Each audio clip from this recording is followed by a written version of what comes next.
Okay. But now you're gonna leave with nothing but a sign. Another evening I'll be sitting reading in between your lines, because I miss you all the time. So get away, another way to feel what you did all yourself to know, and let yourself go. You know you did lose your self-control. There's snow under the rainbow. Turn away, another way to be where you did all yourself to go, let yourself go. Is that nice? So what do you wanna do? What's your point of view? There's no point. Scared, do you wanna get a handshake with you? What's your point of view? I wanna talk with you. I don't wanna get, 'cause I really wanna stay at your house in Malibu myself. But you know how much you brought me on. Don't you worry, don't you? I don't wanna know.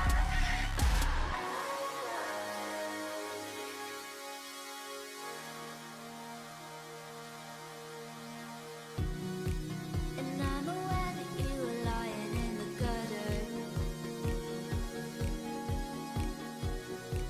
'cause I did everything to be there by your side. Hey, spooky artist, how you doing? Just thought I'd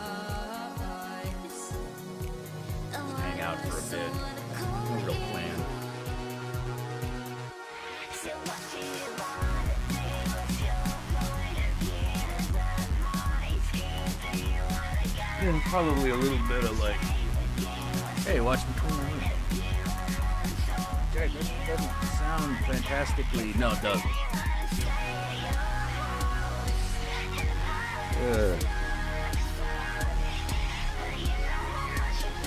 Said no fantastic plans.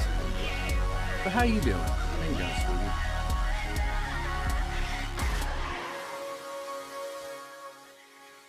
sweetie? You rebalance the music a little bit.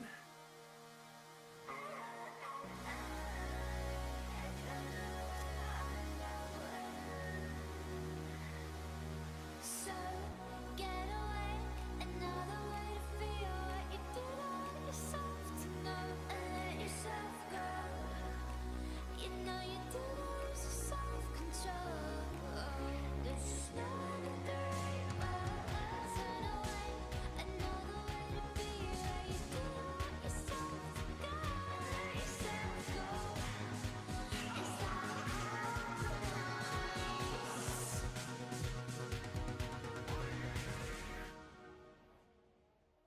So what do you want?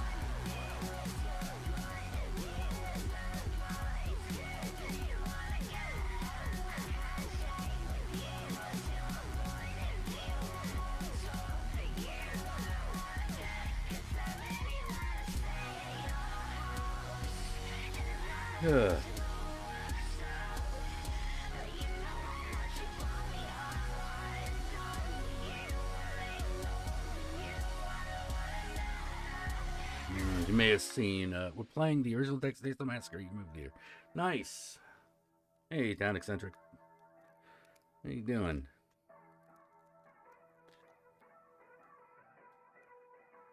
Yeah, I'm going through some heavy shit. I wish I wasn't, but, you know. Got another friend in the hospital. Nothing I can do about it.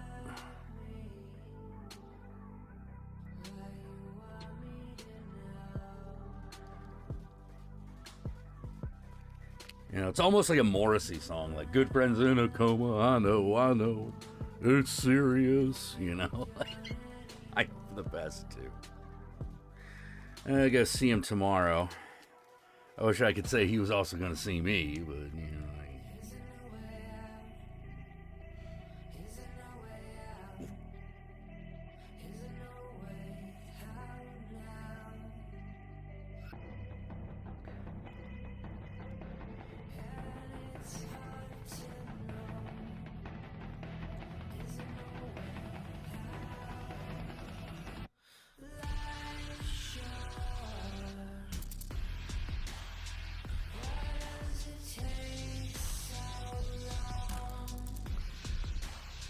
Sorry to hear that, man. Thank you. Thank you.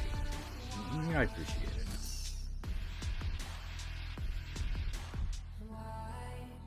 It has not been a great couple of years for the old guard.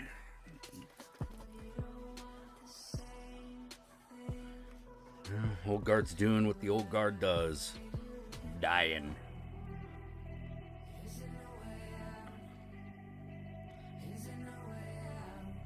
So young, too. I mean, like, I know 50 might seem a lot when you're like, hey, Nasty Batty, how you doing? You might not, and you know, your 50s might not seem like that old.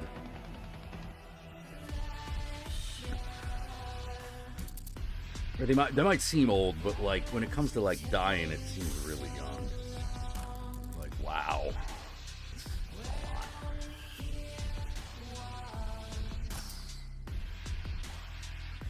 Life don't live too long. Individual life, anyway. Hey, Just John, how you doing?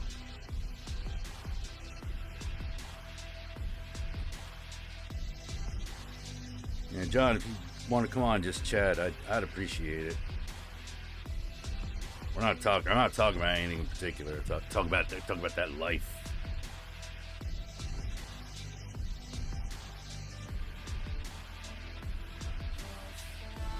You know, otherwise, I'm just gonna be cleaning shit and talking to the chat. That's the plan. There.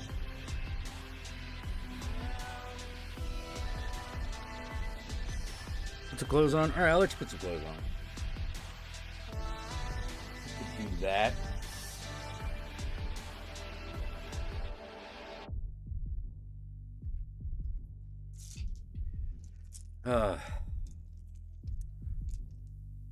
My wife's World of Darkness game, Gallows Road, just ended. I'm gonna go put my die 10s away. Woohoo! I don't need to be keeping them in the play area. What the fuck was it? Oh, cat over there. Okay.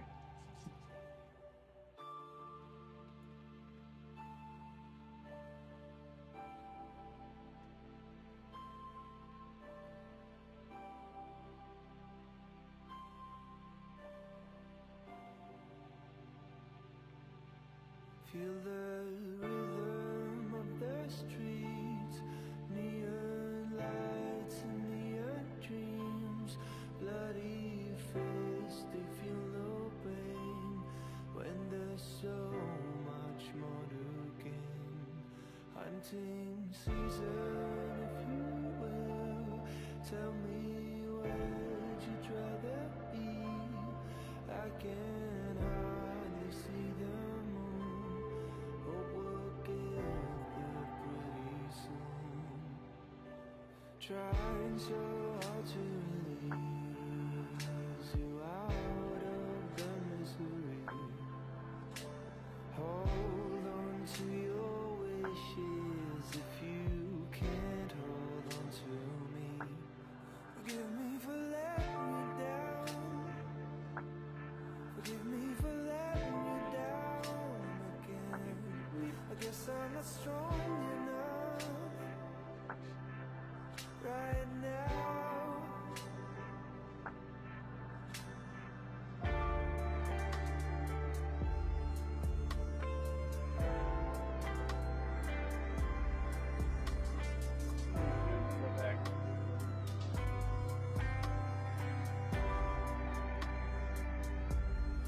They will finally feel the flames, flames that run down through my veins.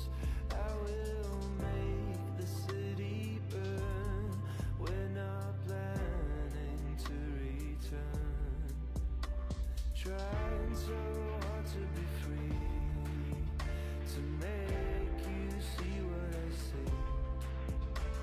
Hold on to your wishes if you can't hold on to me. Forgive me for letting you down. Forgive me for letting you down again. I guess I'm not strong Plant monkeys, kids, watch out. Forgive me for letting you down. Forgive me for letting you down again. Guess I'm not strong enough right now.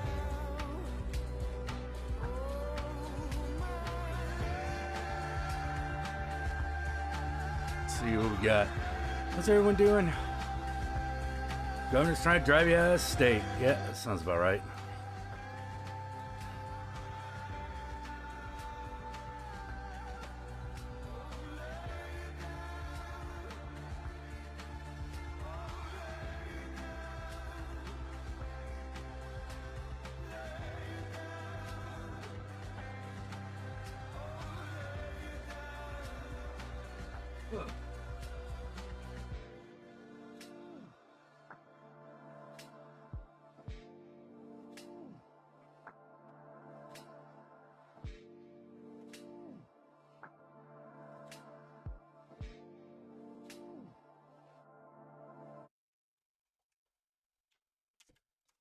God damn it. Get back here, lighter. Hey, Falcifer. Oh, you're an uncle. That's nice. Santa's obsessed with creep. I know he is. Yeah. It's fucking awesome.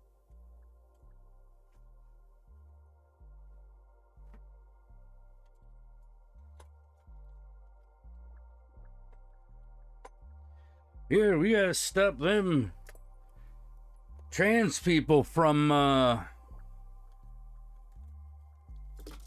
what again? No, that's right, destroying America. Yeah. Mm-hmm. Yeah. But y'all didn't know that, did you?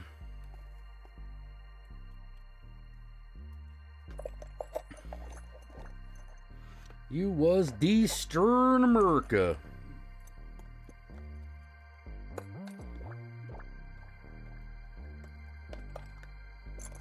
Ah, fuck America.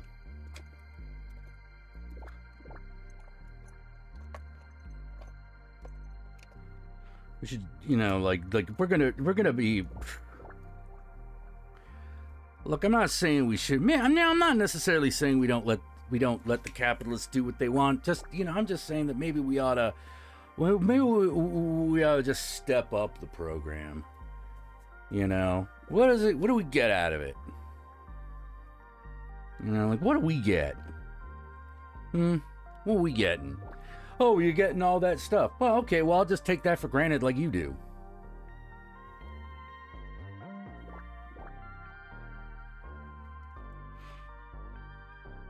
Take that for granted just like every other fucking conservative capitalist piece of crap. You know, like, why not?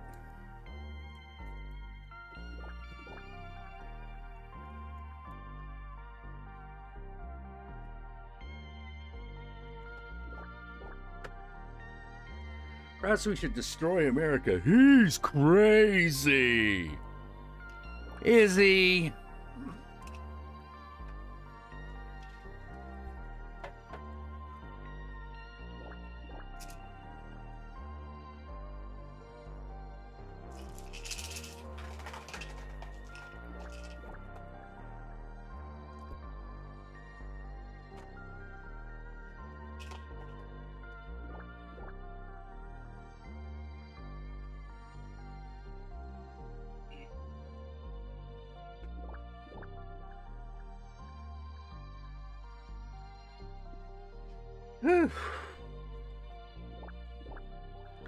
Yeah, Republican Party is a party of moral panic. It is. It is. Wish it weren't. Wouldn't that be nice? Wouldn't that be nice?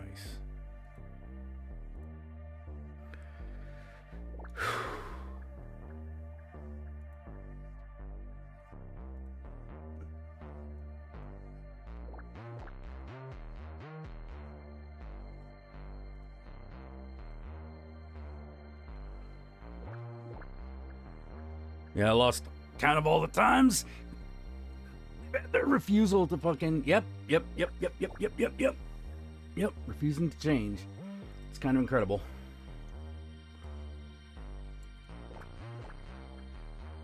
Absolutely fucking incredible.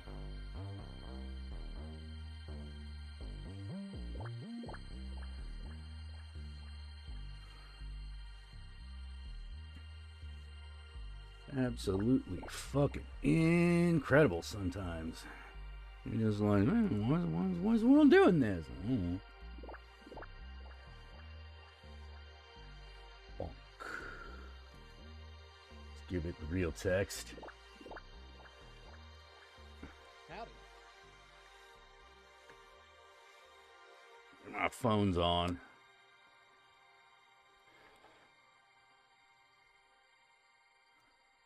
Howdy. Hey, how you doing there, man? Just living in my own private Tennessee. Oh, how's that working out? Man, yeah. Look, the amount of laws I break on the daily, it's all right. I could break another one. You mean just by existing? Yeah, well, existing my preferred method of anxiety and depression medication. Yeah. Hey, man, like, you gotta see it their way. You could be like, I don't know, destroying America or something. You know what? Okay. Yeah, that's kind of where I am. I'm sort of like, you know what? No, fuck it. Fuck this. If America is just only the white conservatives' ideals, then maybe American culture does deserve to die. Yeah, yeah. By the way, did you get a new microphone and or webcam? You're coming in a lot No. clearer than normal. No, I think I've just fucking futzed around with it enough or whatnot. I don't know. I'm a bit low. That's fucking impossible. You're what? They say I'm a bit low. It might be your desktop sound settings. Oh yeah, it is. It is. Yeah. Okay. Yeah, I'm like, you're not coming in low. You might be going out low. Right. Which it turns out you were. Yeah. Yeah. It's just okay. Like bigotry aside, because like. As if, but okay, I'll meet you. I'll meet you halfway. Okay. Bigotry is always going to fucking exist. I don't know why we have to kowtow to it. You know what I mean? Oh God, yeah. Yeah, I know exactly what you mean. Bigotry aside, I don't understand what these small government let the market decide for itself Republicans.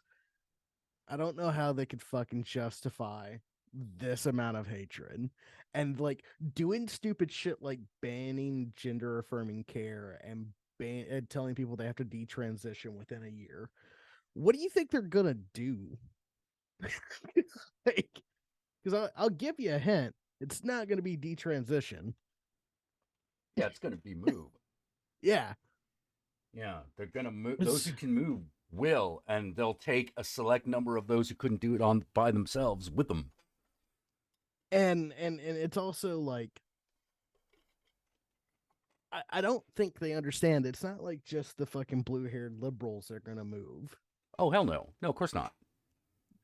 Because, Of course because there's a lot of conservatives that have kids that are either trans or look, let's just play the odds here, Jack. If they have 5 kids and 1 out of 5 Gen Z members of Gen Z are consider themselves LGBTQ plus, what does that mean?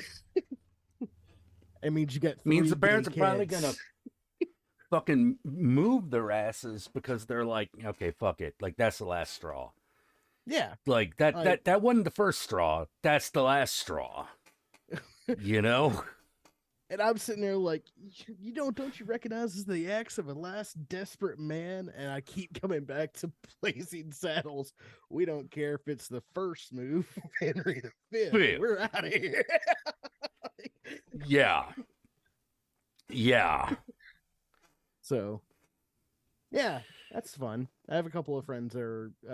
One of my friends is he's got a graduate program that's gonna Good. like that he's going to Michigan for. Like he's going to Ann Arbor. Hey for. man, hook or by crook, if you're just like, look, we just lost everything, got nothing but the fucking clothes on our backs. I mean, I've got a roof so at the moment.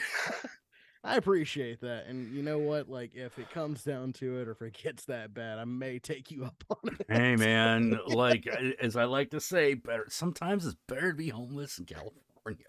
That's why all the homeless people come here. Well, that You know. and y'all have a larger population center. Because I hate to break it to you, homeless population getting bigger, and not just in California. Mm-mm. No, it's not. Yeah. It's But- not, and that's it. And I was like, why? How to put it? I'm like, let me put my thinking cap on and find out why this is happening. And then you find out why it is happening, which is the consolidation of the real estate industry, and you're like, ah. Well, and here's the fucking thing, right? Consolidate all you fucking want, but if people don't want to live there, they're not going to buy your fucking property because no matter how cheap or how much money you think you can make off of them. What's really that Like- second one? Like, people will upgrade to a better house if it's cheaper, easy. But that would require Somewhere you wanna someone live. to need to lower the rent. And when you've got like a big real estate consolidation kind of thing, there's no need to. They're just like, well, we'll just wait. Which is what they're God, doing. It's like every fucking problem just keeps circling back to capitalism. Well, it does. At least these big ones, the big ones that we're facing. Hell, I even think the smaller ones are. like, why is it that my road can't have Oh, can't see, be I don't perfectly call that a paved? small problem. Well, I don't you know think what I that's a mean, small problem. I think that's a big problem because here's the thing. We're watching, I don't know how to say it, but watch capitalism eat itself alive. Yeah, And the 'cause, problem is we're in the way. yeah, We can't get out of the way. no, There's no way to there's no other way to get on. We're fucked. Jack. Yeah. But Jack, we're poor. Mm-hmm. It always sucks for us. That's definitely true. That is definitely fucking true. I mean, it's look, not to get all Jesus-y on people because, hail Satan. But Right. sometimes living at hard times and being poor is a blessing in disguise. Not Mhm. always. Like, for example, if length of life and survivability matter to you, it's a bad deal. And it doesn't end great. It does not but- end great, And the But, thing like, is, you and you know what the thing is? Here's the thing. I want everyone to fucking remember. Most of my friends who died, like half of them who are dying now, even as a result of the health system, they were the upper middle class back in the day. Oh, They were the okay. upper middle class back in the day. Some of them, for a brief period of time, were bona fide rich. Because that there .com boom didn't end up mattering. Oh, I mean, you can always go back to being poor. Exactly. Like, Exactly. That's the dirty secret of capitalism. Like, sure, you can work your ass off, and maybe, if you're lucky, you yourself can become part of the rich class. But you can make one piss poor financial decision and go right back to where you Yeah, started. let me put it this way. The person I know right now who has the most money still has a job. And if they lose that job, they don't know what they're going to do. Mm-hmm. And I'm like, well, how much do you make? Just about. And you hear it, and you're like, that's a lot. And they're like, yeah, but look at my monthly expenses. And I'm like, well, I mean, you could shave off a little here and maybe a little debt. What the fuck is this? That's my mortgage.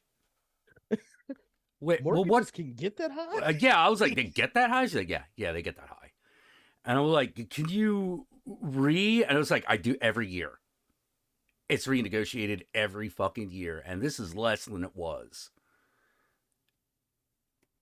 And I'm like, you've got to be fucking kidding me. And like, nope, not kidding you at all. This is it. This is the ceiling for me. It ain't getting better. Right.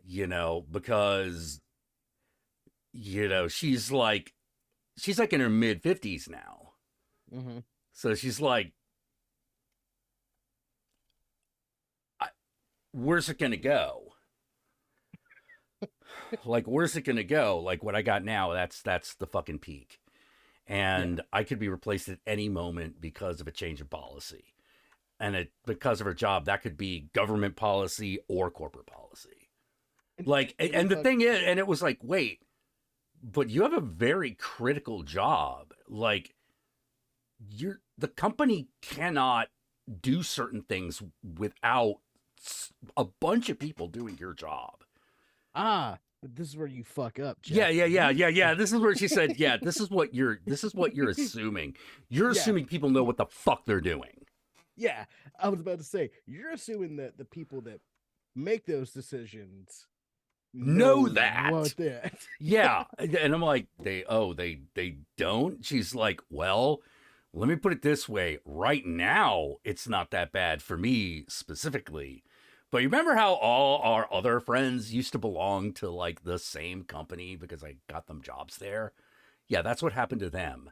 And I was like, well, wait, how did they do that one job without the guys doing dude's job? And she's like, they didn't. It just stopped getting done. It just stopped getting done. And I'm like, well, wait a minute. Like, how does the company keep making money? And she's just like, I have no idea. I'm pretty sure it's not legal. Oh. So I am absolutely dead. I am dead certain it's unethical, but I think it might actually be illegal. What's illegal to rich people, man? What makes enough people? What makes enough people who can convince police to come fucking arrest you? Did you see what happened in East Palestine? Okay. Oh, which part of it? Just the whole thing? Yeah. Oh, you mean that totally predictable thing that anyone could have told you was going to happen and then it happened? Yeah, that thing. Yeah. Yeah, how many dead now? I don't think we've gotten to the death parts yet because that's later, Jack. Yeah. Remember, poisoning's a slow death. Yeah. So far, no, there is no like death count yet, but people are getting sicker. Well, neither, they don't like looking at Flint, Michigan either. You remember there was this one billionaire that said he was gonna like make Flint, Michigan's water like drinkable. Fuck, what was his name? I feel like he's done other stupid shit. Oh, I don't know. I feel like his name was like Elon Musk or something. Something like that. Some Afrikaner, Yeah, some South African piece of shit. Like you can't count on them for nothing, no how. Every time, man. Every time. I'm like, dude, it's a water system. We built it once. In fact, we didn't just build it once. We built it. We built it many times. We've done this many times in a single generation, by the way. So what is the holdup? And it just seems to be like, well, we don't have to do anything. What do you mean you don't have to do anything? Well, I mean, we could just not care. Yeah. And it's like, there are tons of people that care. Problem is, none of those people are the people making that decision. Well, it's weird, right? Like, it's the reason why I hate conspiracy theories. If people just understood how often the decision to just do nothing because that makes certain people money and those people use that just makes sense. Yeah. It's like every time this shit happens, people are like, oh, how could the government let this happen? And I'm like, easy. Because they got bought out by the assholes who caused it. Yeah, pretty much. It's oligarchy. Like if you want to, Yeah. it's basically the oligarchy in America is not quite where the oligarchy in Russia is, but give it a couple of Well, years. You know, well, it's racing to get there. well, yeah, Jack. The military-industrial complex is full of like very competent people. Well, here's the thing: the military-industrial complex is going to have fucking problems soon. It's going to have a big problem. You know what that big problem is? Hmm. Elon Musk rats. People who Oh, you do shit the way he does. Hey, if you want to watch the American fucking military fucking crumble from the inside out, trust me, it'll happen. You know, look at because Russia. like yeah, look at Russia because like it's one of those like I'm like no, I think we've crossed the threshold where we're going to avoid that shit because we need to be working on that now. We need to be working on that right fucking now. I'll say one thing. We might. It's going to be real interesting if Texas goes back to Mexico. Ain't that ain't gonna happen. At least not all of it. Oh, not all of it. No, Yeah, not like, all of it. No, just enough to be insulting. You know, like maybe like last time. Um. well, hey, don't be talking too much shit. Let's go start staking Texas and start looking at California. Well, here's the Texas could look at California all at once. It's not getting anywhere. No. Mexico. Mexico. Oh yeah. There are parts of Mexico that might take parts of California, but why bother? I don't know. You know, like That's the question would really is, well, why bother? Like we already got that tip at the end there, and we could press forward, or we could just make money.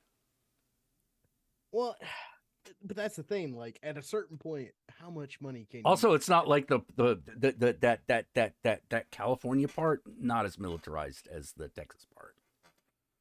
Well, that's because Texas militarized it. Oh yeah, it is.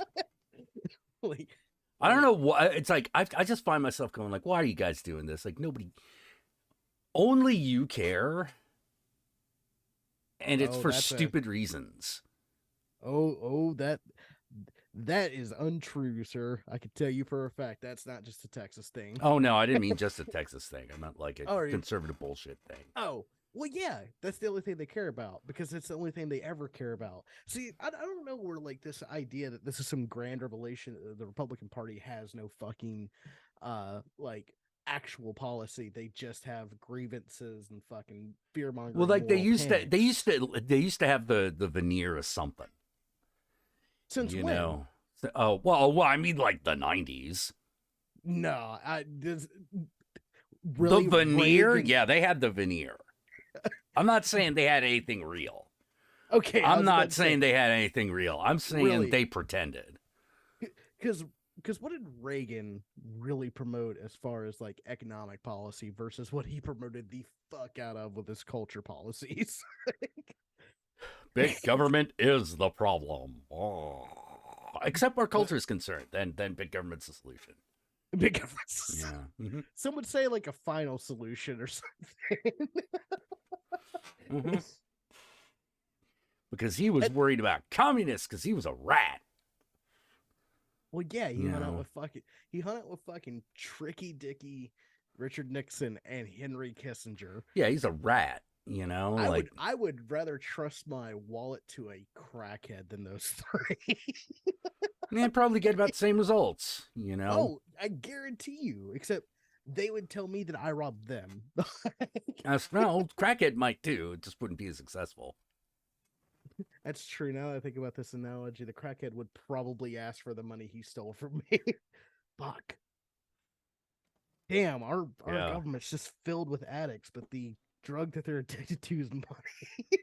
Well, it's money and power. You know, it's money and Well- power, and like, I don't know how to say it, but like, we've got a pretty bad situation on our hands where it's like we've got like one group that are drug addicts, and then another group that are junkies.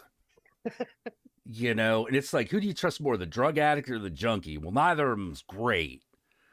But if you have to choose, and you do, you have to go with the drug addict and not the junkie. Right. You know, because a drug addict still has some wherewithal to make a decent decision. A junkie will fucking... A junkie will take the money, spend the money, get high, and then fucking suck a syphilitic dick. Like, they will take your money, spend that money, get high, come back and ask for more money, and then when you're like, well, you just wasted it on that stupid shit. Why don't I give you more? They whip out a knife and shit in public. Yeah. And that's the Republican Party. Yeah, yeah. Yeah. Yeah, well, Ash Dash is fun to funky. We know the 1%'s a chunky. No, totally. I mean, like, what? Because, like, look at Elon Musk. That is junkie behavior. That is junkie behavior. Like, there is nothing that really separates Elon Musk from your local crackhead other than the fact that he has $120 billion. That's 999 millions of dollars. Plus 120. The man, like, imagine having so much money, you can't spend it all. Like, literally, you can't spend it all. That's junky shit. Oh, no, it totally is. It totally is. And I find myself just going, like, could we, like, if Elon Musk did something cool, like, all right, look. Jack, he does SpaceX. Fuck SpaceX. Look, I'm gonna be real honest with you guys. The only person I know who ever liked SpaceX is now in a coma dying. So I can verify that's not true, but oh, it's not? Of course not. There's a lot of Elon Musk fanboys that loved him because he was that I know. Oh, that you know? Oh, probably not. Yeah. That I know. That was the caveat. Oh, okay. Sorry. You know, I was gonna say, like, there's a lot of Elon Musk fanboys that were really excited about Elon taking him up to Mars. He's not gonna take you. You don't get a golden ticket. Oh, but Jack, they do. But now you get an extra bill to pay, and it's one you have to pay. It's that whole oxygen bill.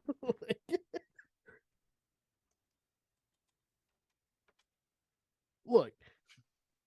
Let me tell you something about debt forgiveness. Let me tell you something about debt forgiveness. Like, this is as far as I can tell, this is true. Debt forgiveness is done at the point of a gun. Either that should be a rap album. Yeah. It's either pointed at the debtor or the lender. What's it gonna be? You know, like, I don't know how to say it other than, like, where do you think that these international debts come from? They're from previous wars. And you're like, wait, have they ever been paid off? No, and they never will. No, and they never will be. They never are, and they never will be, because the national debt is an illusion. It's a complete illusion. Like, it is a lie they tell you so that you can go, fuck, at any fucking moment the country's gonna go under, and it's like, no, that shit's dead money. Look, it doesn't matter what the debt says it is. What's the purchasing power of a dollar? And the fact that the dollar still trumps damn near everything tells you where we actually sit. Yeah. We're sitting pretty. But now granted, it ain't always that way. It ain't always going to be that way. But it will not be because of the impending national debt. No, it will be not because, at all. It will be because America stops creating shit and they don't have the biggest army anymore. Yeah. Now, granted, yeah. One might be gone. Two's here to stay for a little bit longer. Oh yeah, I think the strongest military is here for at least another couple of generations. Who After the that, fuck's I gonna cannot compete with predict. us? Oh Like, no, who? no, no, no. We don't have. Here's the thing. Here's the thing that Russia taught us. You Yeah. don't have to compete. You just have to. You don't have to get bested. You just have to start sucking. Yeah, exactly. That's what You I'm saying. know, Like, you just have to start sucking. And imagine if Elon Musk was in charge of Raytheon. oh God. Yeah, yeah, exactly. Think about that for a minute. It'll happen. Fucking Something like that'll happen. A guy guy who can't even- thinks like that is going to be in charge of Raytheon, and Raytheon's going to go under because all of a sudden the military is going to be like, what the fuck is happening? Like, nothing works anymore. Excuse me, customer support, the fuck? Yeah, hey, remember us, the fucking military? And then all of a sudden, you got a really interesting problem on your hands because now you've got this. Well, why do we need these people if Mhm. they're just getting in the way? Ooh. And then Now and then it that's- gets super interesting. which And is I'm not weird. saying that's a good thing. Oh no, it's not, It means it's not an things are easy so thing. bad. There are going to be some people in the military going, you know, is this technically treason? Shit. We could We attack people here. Could attack people here, or we could take over we could take over the military industrial complex ourselves. Hmm. You know, I think treason's preferable in this situation. it could very well be. Like that's But- the horrific part, you know? Well, Jack, what is one of our favorite fucking genres / RPGs? Cyberpunk. What does Cyberpunk. Cyberpunk tell us. Fuck the man. Not just fuck the man. Fuck the man. What- Fuck the system. Fuck the man. Fuck the system he made. Fuck the system he fucking props up. Fuck the way the everything. Fuck you. But what does it say about corporations? What's the one thing that every megacorp has? Oh, they're evil. They're the problem. Not just they're evil, they have their own army and Yeah, they yeah. fight each other. Yeah. like Yeah. I'm Militech like, how do you versus- think that's gonna happen? You know? Militech Militech. versus Arasaka. like and it's like there may be a day where it's Dude, that's like it's Tesla. gonna be Autobots versus Decepticons. It's gonna be consumer products versus military hardware. It's gonna be Tesla Industries versus Raytheon Industries. Oh man, Raytheon will crush them. Oh. In the current state, Raytheon would crush them. Of course, you know. because they actually are in the business of making war. They're also in the business of making sure shit works. You know, like you would be fucking amazed at how important that is. Hey, our shit functions. That's That really is important. a big deal. That's a huge fucking deal. And if you don't think it is, I need you to look at the Ukraine invasion right now. Like, Yeah, that is hardware that works versus hardware that don't. You know, and like we're talking about look, sure, the Ukrainians are fighting a defensive army, but fighting a defensive battle, so they have the home advantage. which is what happens when you invade. Which is someone, what happens when you yes. invade someone. However, you did not, let me put it this way. You did not think that Russia could do worse than the United States did in fucking Vietnam in the first 2 years. It has. I would have, but the thing is I understand. I read and watch enough weird shit to understand how bad Russia's army actually was. Because you know how everybody was like in the first 3 days, like, oh, Russia's gonna walk in there and they're just gonna march straight to Kiev. I was like, don't be surprised. I was because like I'm like, ooh, the army is so fucking huge.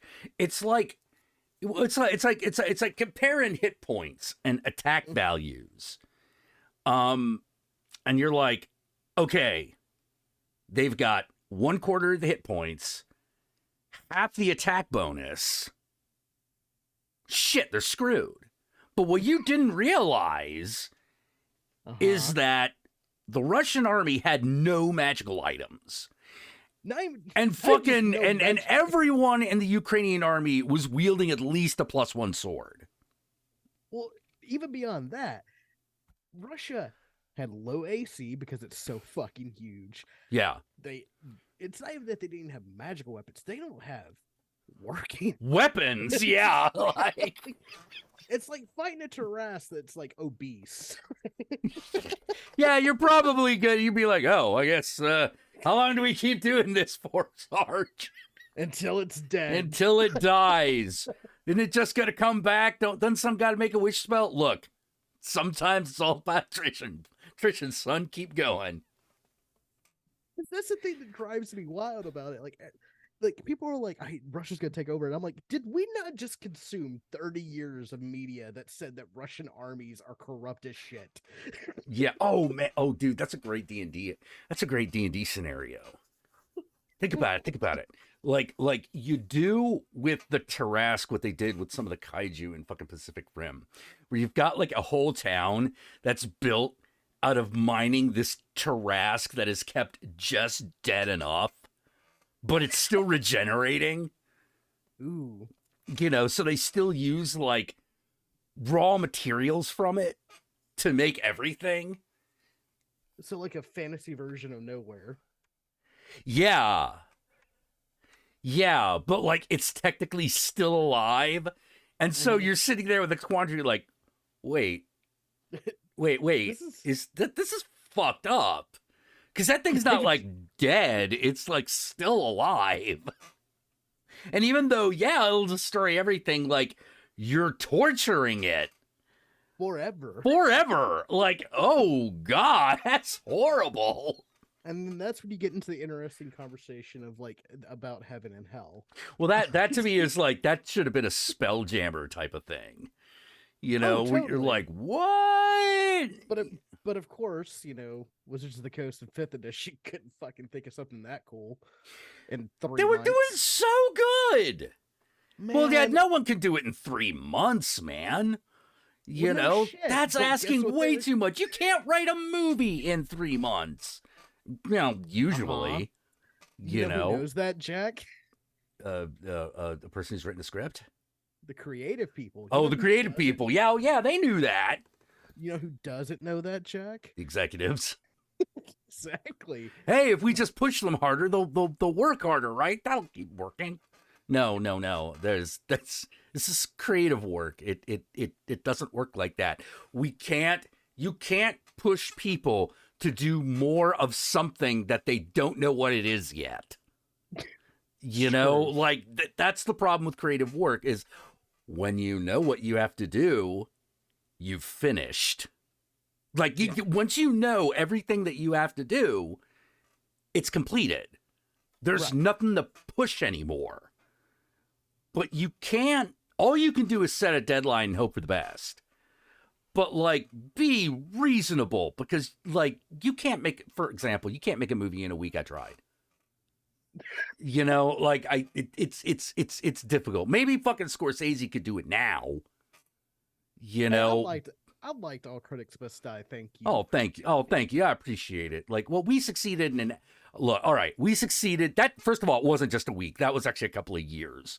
It was only 5 days of filming. And let me tell you, this is what we learned. The fewer days you spend filming, the more time it takes on the back end to figure anything the fuck out. Because you can only work with so much. Yeah, and you're like, that thing was only like 45 minutes. It sure, you know what? I'll tell you this, Jack. I'll tell you this. You know what it wasn't? It wasn't To Boldly Flee. So you did a good job, buddy. I suppose. I mean, like, there are definitely some parts of To Boldly Flee I would have cut down like mad. No You shit, know, a 3.5-hour movie about the fucking Nostalgia Critic universe, and you said you'd made some cuts? No shit, Sherlock. Yeah, I Sherlock. would've totally made some cuts there. You know, I'd have just been like, okay, like, first of all, I would have just said, look, it's going to be a mini series because, You know, we're going to Obviously. be, yeah, obviously, we're going to do this in half-hour chunks, and we're going to figure out what the plot is ahead of time. And Oh, wait a minute. I think I know what your problem is right there. I ain't just going to write a script and say, let's go, because there's too many people involved. Because you You got an have ensemble people cast, so involved. you either got to start selecting, or you got to really work your ass off, and that's going to be hard. I also think one of the other problems is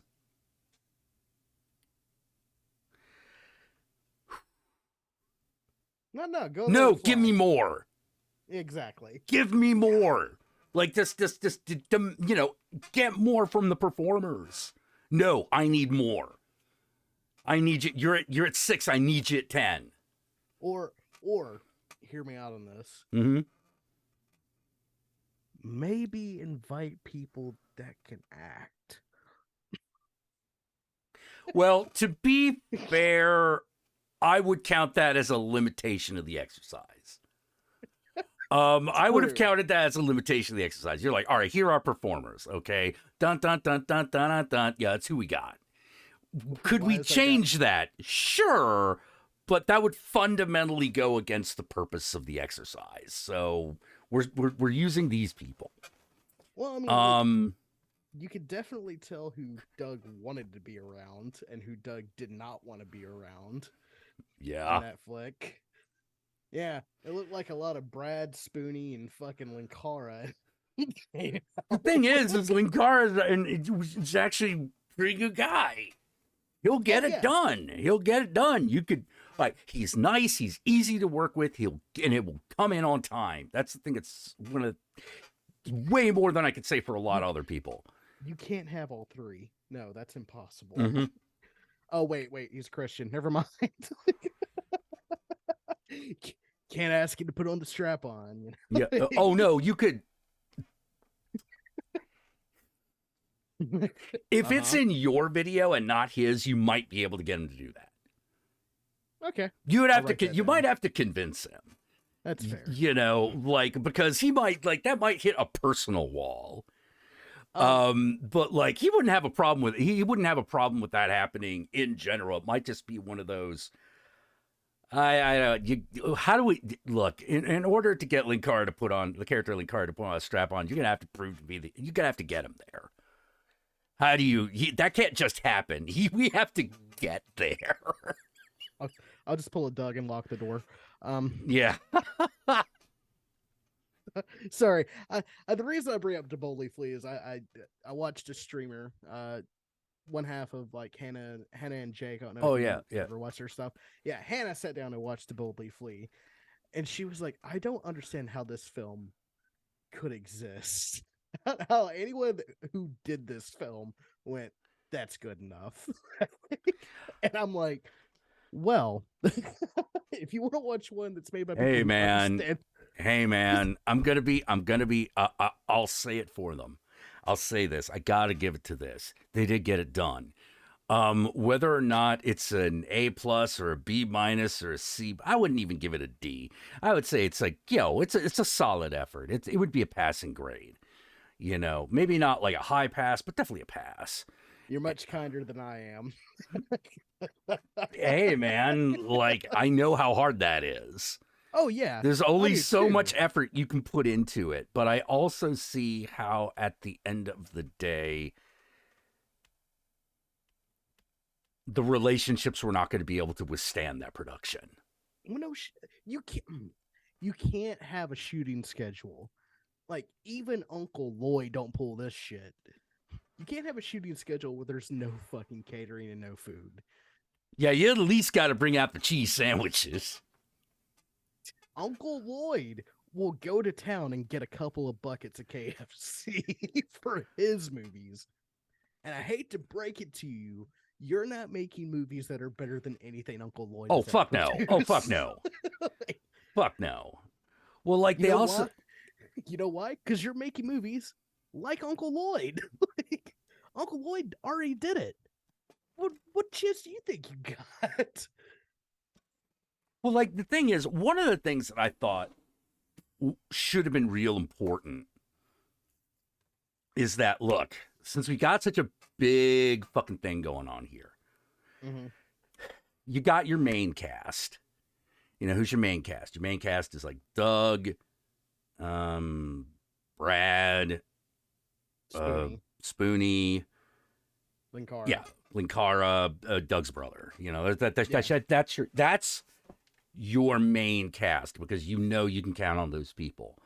Maybe Lindsay if Yeah. Yeah. Like maybe a few others, but not too many. Like Yeah. those are the ones you write for. That you're like, all right, these are our performers. Everyone else is a walk-on of some form or another. Even if you're doing it airplane style, Leslie Nielsen wasn't on the set every day. right.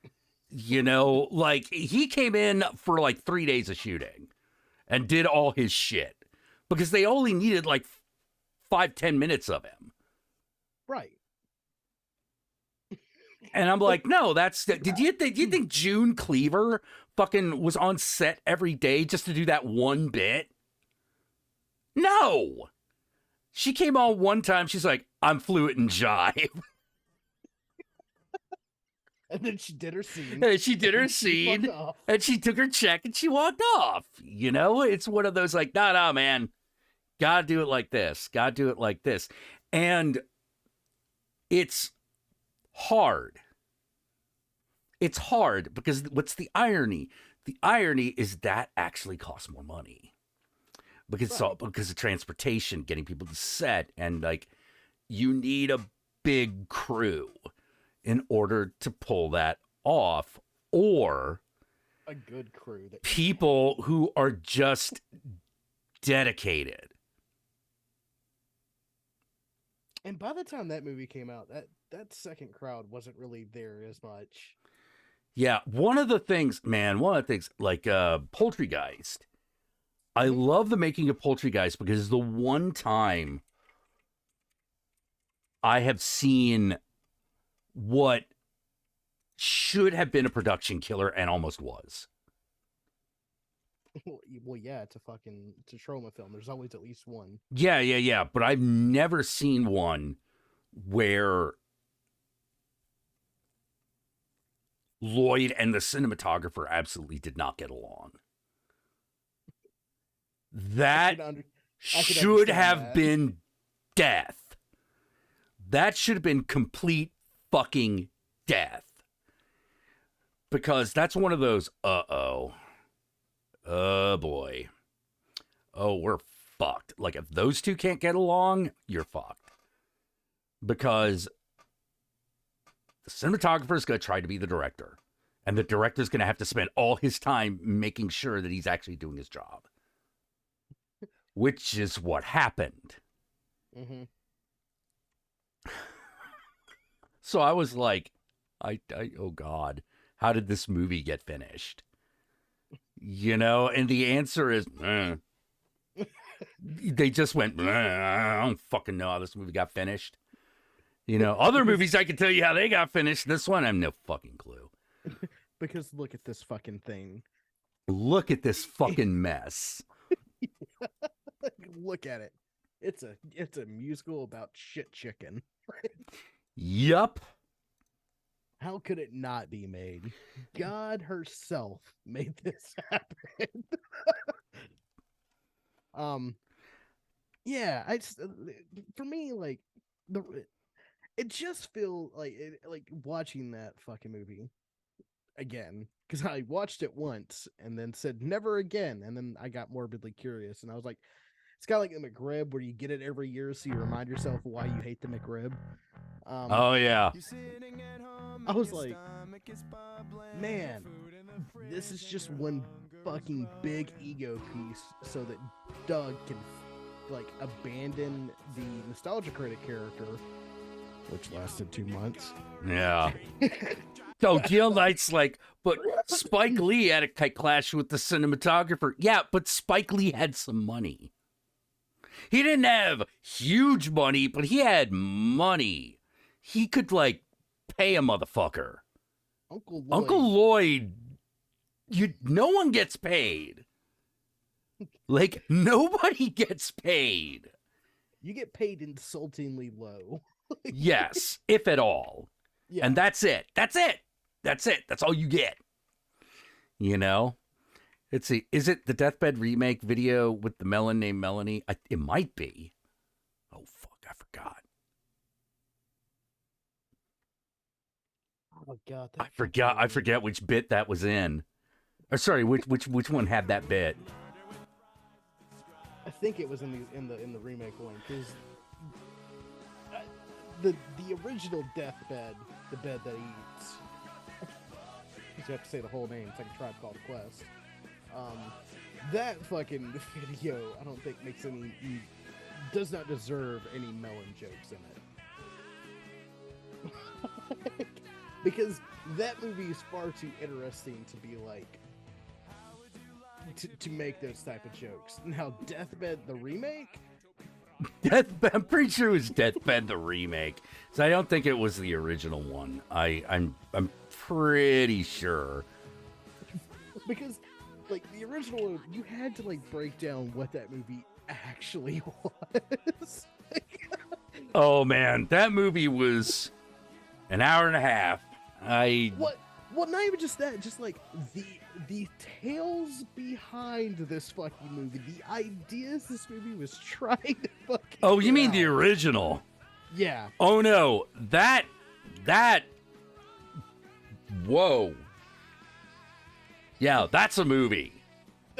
That's a movie that deserves a movie being made about it, not The Room. Oh no, I agree. I absolutely agree. You know, like, Hey Hans, what the fuck is this like particular scene? Oh, we're trying to like make an homage to German expressionism. In this thing? and this it really, you know, like,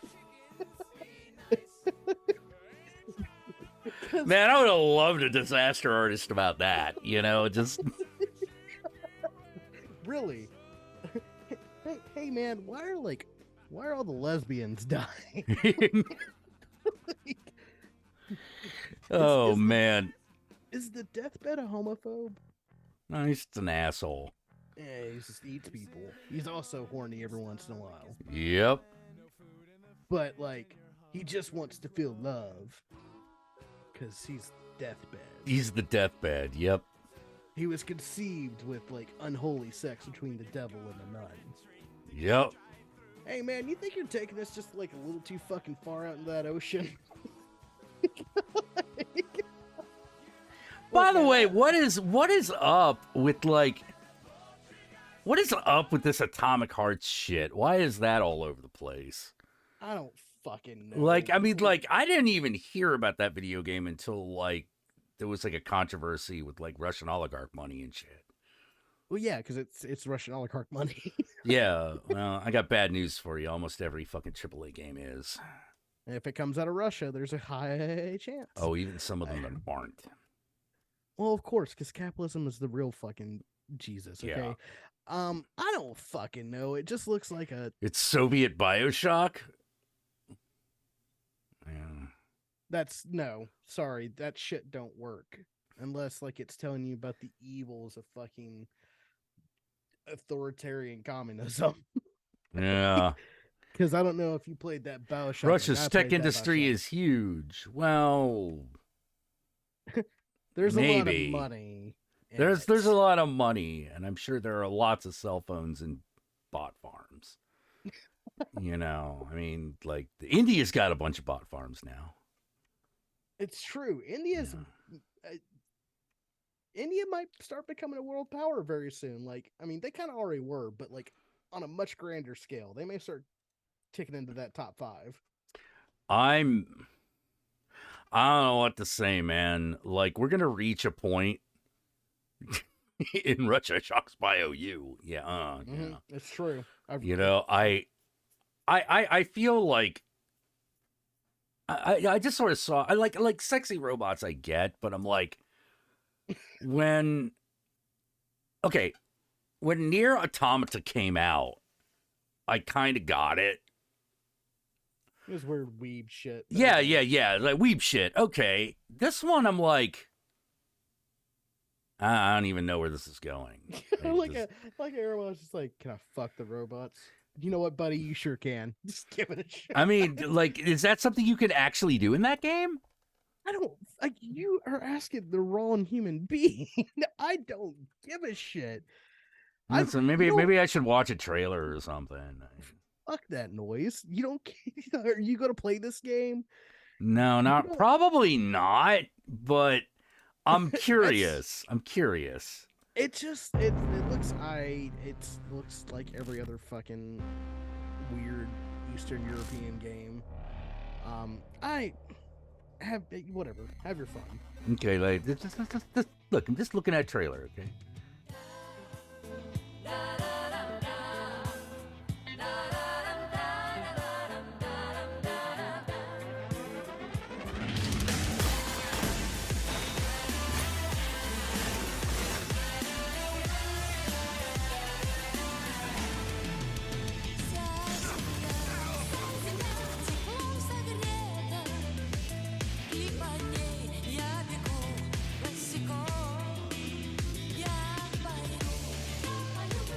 Okay. Nice. Hot.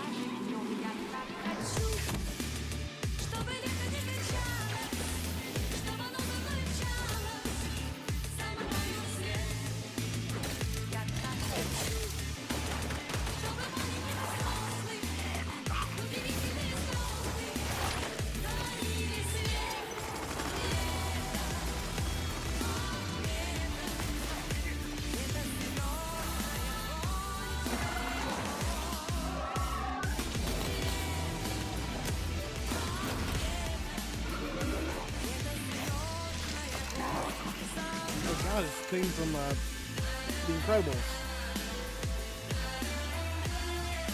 Oh yeah.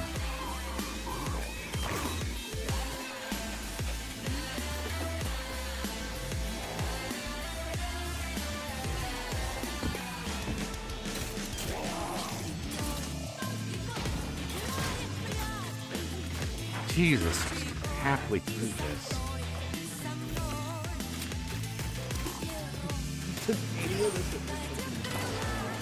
All right, I get it. Hold on. Oh, here we go. Launch. Is this a launch trailer? It's destiny. Okay, this is gonna tell me something about a plot. Man was born to dream, to do great things. How sure are you of that? Flying machines, space travel, even robots.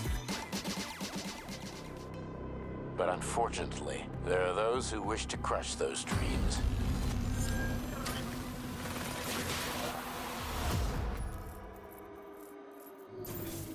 And that's where men like you come in, Sergei.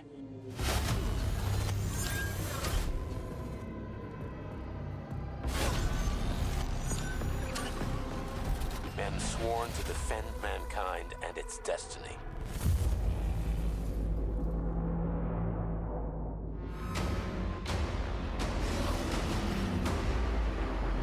I swore that the world would never That's see the its gameplay. like again. Oh, hold on. Guys, You realize what this could mean for us? An international scandal.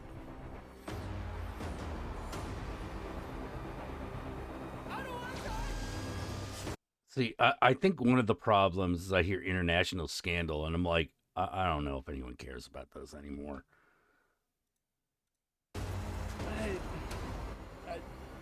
Look, it's the fact that there's money going to Russian business people. The malfunction Yeah. has been Uh, dealt with. You're buying a Russian game. Yeah.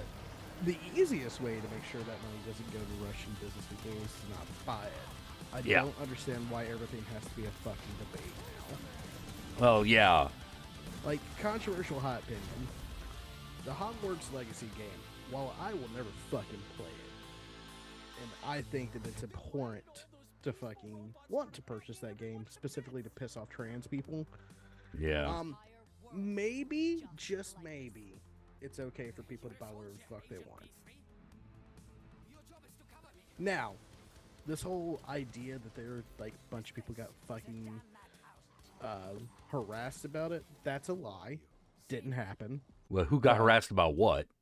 About playing Hogwarts Legacy. Because, you know, that thing's got J.K. Rowling money behind it. Right.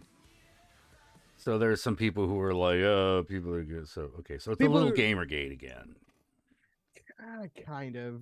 But it's like, well, actually a lot like Gamergate because it's completely and totally artificially inflated. Well, that's what I meant, you know. Yeah. Yeah. Yeah. For- Here's my problem with fucking here's what my problem with Harry Potter has always been. I don't need your colonialist wizard bullshit, you know? Like that was always the problem, one of the problems I had with it. Fuck you, you know? Like I just because you're a person of color and you have your own, you know, you want to see Chinese magic or at least Taiwanese magic, right? well You'd love to see more Eastern Asian. I magic. want to see. I prefer it when the magician, the wizard, is not the one who is like, oh, yes, let me. Excuse me. Because you know how magic users actually are. Oh yeah, no, they're assholes. You know, it's like get them all in the school together. Okay, great. Within 5 years, that school is going to blow up, and not by accident. Come on, like you get Fireball at 3rd level. It's like 5th level. Come on, how hard is that? Right. You know, it's also a white savior complex series, which I hate those. Mhm. You know, I really, really, really fucking hate those. Which is why I'm not a big fan of the Avatar, because that's all that is. I fucking hate that series of films. I don't get why people like it. I don't know. Nothing that happens. I don't know. I in guess they either want of to those fuck films. Zoe Saldana when she's a blue alien. Well, I so guess. do I, mean, but I have Pirates of the Caribbean for that. you know, I don't know, man. You know. Yeah, I don't. Remember, Yeah. comrades, PTSD is a decadent Western experience. It is. You don't Yeah. have time for that. You have trenches to dig. Yeah. I just kind of, I don't know, man. Like, there's some things where I'm just sort of like, look, dudes, I don't know what to tell you. I've just come to the conclusion that some people in this world are lost. They're just lost. You know, they're just lost and they will never find their way. You said something I fucking loved over on the Hell site, which is why the fuck should I care about these people's opinions? Yeah. Yeah, like why should I care? You know, it fuck you. You know, like do you know how much better my life got when I was just like, yeah, I'm not playing this right now. But you left all those doesn't matter. Don't care. Don't care. What do you because you know what happens every time I stay in despite my better judgment? Abuse. You know, some asshole starts running his goddamn mouth, you know, making the entire experience suck worse for everybody. And so I'm like, you know what? Maybe it's me. Maybe it's me. That means I'm doing them a favor by leaving. And if it's them, I don't want to stick around. Got it? So that's it. I do not need to fucking, you know, like, oh, no, you should stay the end of the round. Who said? Who said? I could leave. I could leave right now. There's a big button that says leave. Yeah, I was more referring to the God. Hold on, let me go. Oh! This wasn't the video game one. This was No, this was a different though one. I do appreciate that one. That one's also very true. You don't have to fucking play something.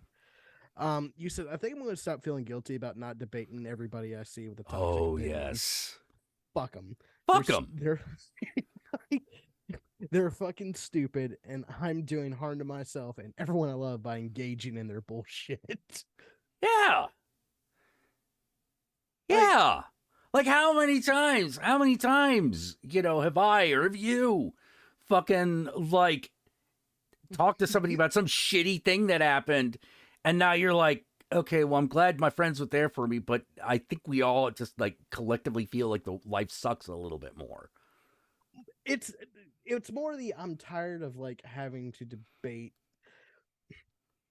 For me, it's like I don't give a shit what some fucking stupid ass like internet like some fucking asshole who's constantly fucking on the internet, that's constantly dogging on anything that has the audacity to have a queer person or a woman in any fucking starring role, Yeah. and will find any fucking excuse to hate on it, like, or like that talks about the, the real pain that comes with growing up, Yeah. in those situations. You get nothing from it. You can get mad about it, but like they don't care.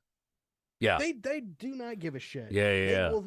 They will hate Brie Larson even if you concoct the best argument to not hate Brie Larson. Yeah, because they're being paid. They're making money to hate Brie Larson. Exactly. You can't convince someone who's making their nut. Yeah, and here's the other thing. Person. Here's the other thing about these assholes.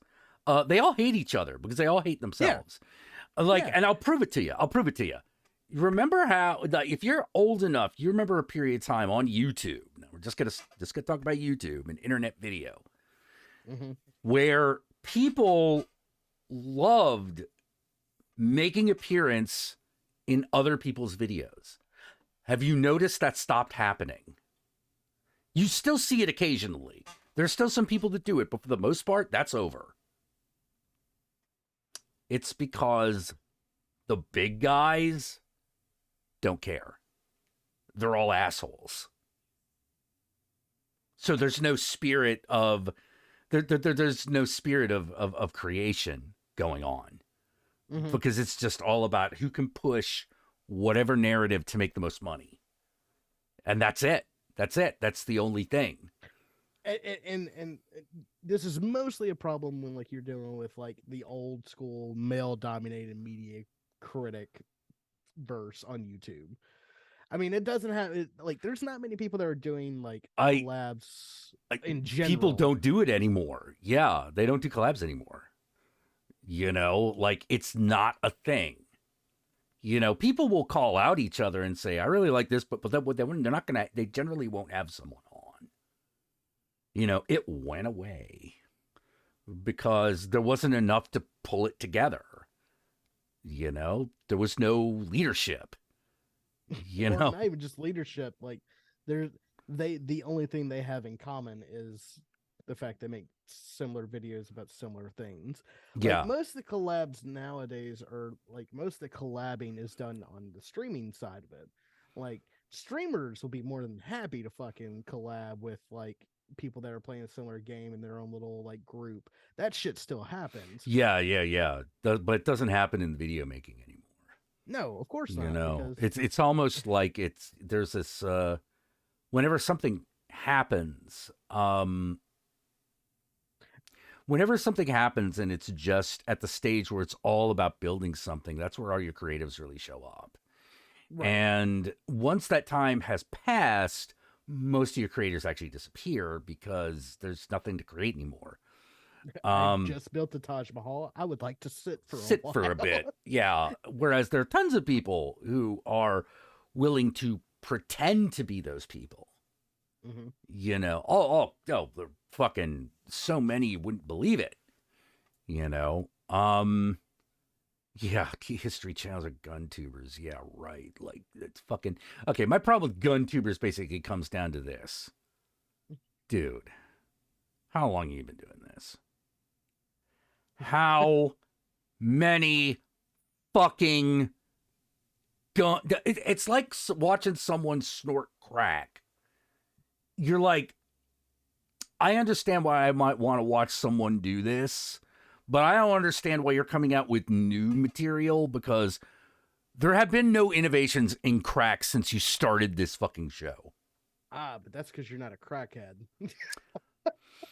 Okay, fair. Okay, fair. It's like, how many times can Alex Jones dress up the globalists are trying to take us? I don't know, but he's been doing it for 30 years. Yeah. I've actually been really liking the Alex Jones Warhammer 40K. That shit's hilarious. It's the only fucking medium where his rants make total sense. Yeah. Where was it?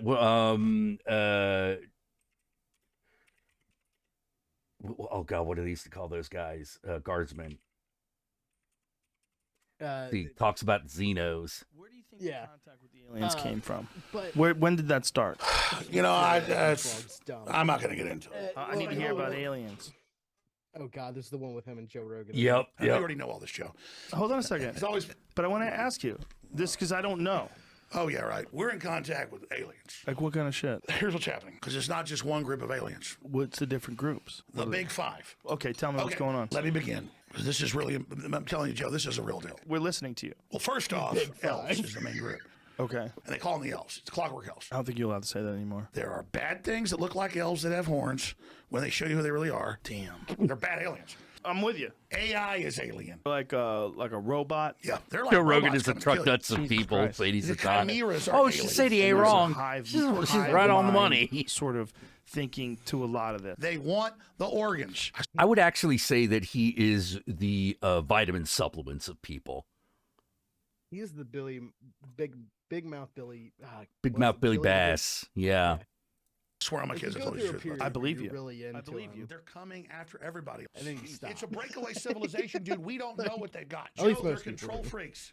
Well, You're not everybody's a That's why I'm control so glad freak. you're in the fight now. These guys are on stuff that like nobody even knows. But anyways, Stuff they've been getting.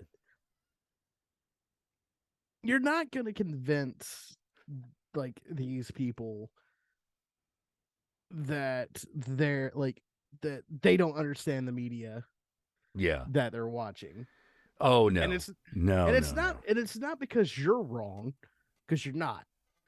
It's because they don't care. They have their own narrative. They've never had to like their narrative is more important than reality. I know, right? Isn't that weird? You know, like, and it's- sometimes on some level we all get that, right? We're like, oh man, wait, Batman's not real. Fuck. But You here's know? the thing. Once we know that Batman isn't real, most people change their opinions. I mean, Yes. it's easy. You can see that Batman's not real. You move on with your fucking life to go believe in other stupid shit. Yeah. These people will not leave. Well, no, because they gotta believe in something this dumb. Well, Like, it's they gotta believe in it because that's all they got. yeah, yeah. Like I watched this one documentary. One guy was like, I was getting really bored of the other conspiracy theories, and I'm like, well, wait a minute, back up. You were getting bored of the other conspiracy theories, so you looked for a new one. Wait, so you don't actually really believe any of this shit? You're just looking for people to hang with. Oh, And let me just tell you, the oh. conspiracy theory crowd is not a fun crowd to hang out. Well, with. look. Let me tell you something, John. I'm just gonna tell you this right now. This is what happens when you take sex and drugs away from people. I'm telling you. This is what happens. It's true. Yeah, All the good yes. all the good hippies and like party people died. Now we're left with the lame fucks. Yeah, they made it really hard to fucking like. When's the last time most of you had encountered a block party, you know, or a house party? Not even went to one, just encountered one. You know, It's been within a calendar month, but go on. yeah. For you, it's been within a calendar month, but who else? I haven't. You know, like I haven't. Then again, maybe my definition of a house party is different. 5 people to me is not a house party. Oh, that's enough for a house party. If you're getting to enough shenanigans with 5 people, that's a house party. Okay, see, to me, a house party is at least like 24. Well, yeah, you're comparing that shit to your 20s, my man. Like, shit, when I was in my 20s, we had like the hundreds of people showing up at our shitty little apartment. Like, you can't compare those numbers anymore, Jack. You ain't in the major leagues anymore. I know I ain't in the major leagues. I just need to know that the major leagues exist. They do, I promise you. Okay, all right, good. Because I'm looking around. I'm like, shouldn't someone be fucking keeping me up in the middle of the night with the loud music? You know, shouldn't I be like, hey kids, keep that down off my lawn? You know, like, in fact, that's not there annoying. I'm having trouble finding it as annoying me. Yeah, I have to ask, how many people from Gen Z do you personally know? Not too many, like maybe 2, 3. You know, I can tell you for a fact that while there's like a not minority of Gen Z that doesn't party, a lot of them.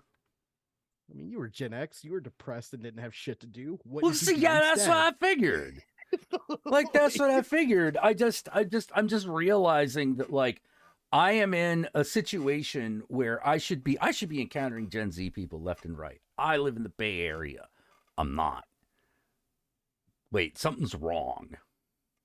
I think it's because you live in a, not saying that you're old, but you do kind of live in a more historic part of San Francisco, right? Yeah, at some point, Lower Haight became historic, and you're not wrong. Like, you're not wrong. It's just weird. I'm like, the hippie part of town? Like, we moved into the quieter hippie part of town because that's where we could find an apartment. And then all of a sudden it just became like a quiet part of town. And it's like, well, there's still actual Haight Street, right? No. Okay. I'm now confused. What's going on when and where? That's Old man Jack does glare through the blinds. You know why? Because you know what I fucking have to deal with it every fucking day? Excuse me. You still hear me? Yeah. I just got an alert. I got a tech alert. It's like, hey, something to do with your microphone. I'm like, Uh-oh. did it drop? No. No, it's just something to do with your microphone. What are you telling me for then? Hey, did you know that these apps are using your microphone? Yes. Yeah, I did. I did know. I gave him permission to do that. Yeah, I gave them permission to do that. Okay, that's odd. Is that new? Did that suddenly change? No. No. It didn't suddenly change. Well, then why don't you get back to me when something changes? Nah. See, Sadie Satanis has to occasionally chase off baby bats. Baby bats still exist. It's actually coming back. Good. Punk houses are becoming a thing again, Jack. Good. Time as a circle. Good. Good. Because I was getting sad. I got no grandkids, okay?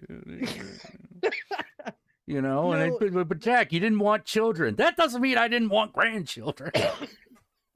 No. I let me reassure you, the subculture will never die. That's just true. Like my generation, like, we partied, but it was not like nearly. We didn't do nearly the same amount of crazy drugs that Gen X. Yeah. The millennial generation, they had marijuana, but like they had to get like fucking degrees and shit. Yeah. You know, it's like, oh God, I got to get a degree so I can have it. What do you mean I still don't have a career? Right. Wait a minute. You know? Yeah, motherfuckers need Satan. That's right, George. But that's the thing. They're agreeing with you. Gen Z, like, ketamine, it's coming back, Jack. I don't know millennials that are Special taking K. ketamine. That's true. That was more of a Gen X thing. That shit'll get you stuck in a hole. I ain't gonna lie. Do you know how many people I know now that like 10 years ago did not take any psychedelics that now are doing them like on the regular? Hmm. Yeah, by the way, I still wouldn't recommend doing ketamine on the reg. That's a sometimes snack. That's not at a all. that's a like once or twice in your life is okay, Woo. Damn. Like It's a drug, all there are right. there are there are other ways to get there that are a little that'll wreak less havoc with your fucking body and mental chemistry.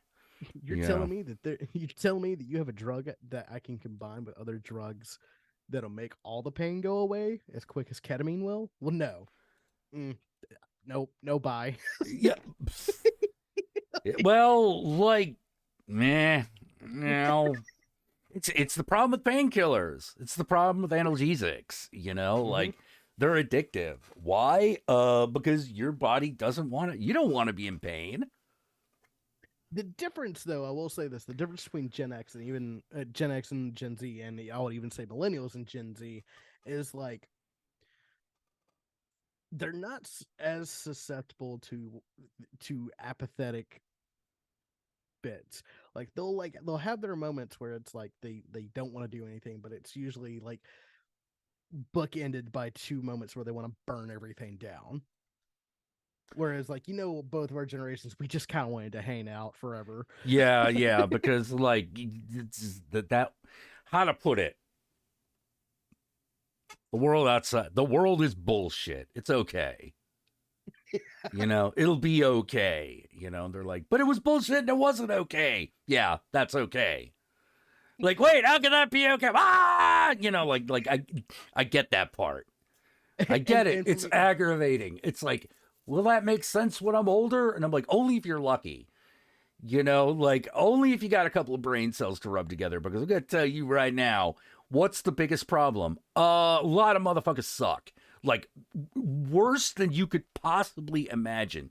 Like, that motherfucker in high school that you fucking hated, that like you're just like, God, this guy's just a fucking piece of shit. He just makes everyone fucking miserable. But for some reason, everyone gathers around them and you don't even fucking know why, because he's not even that fun.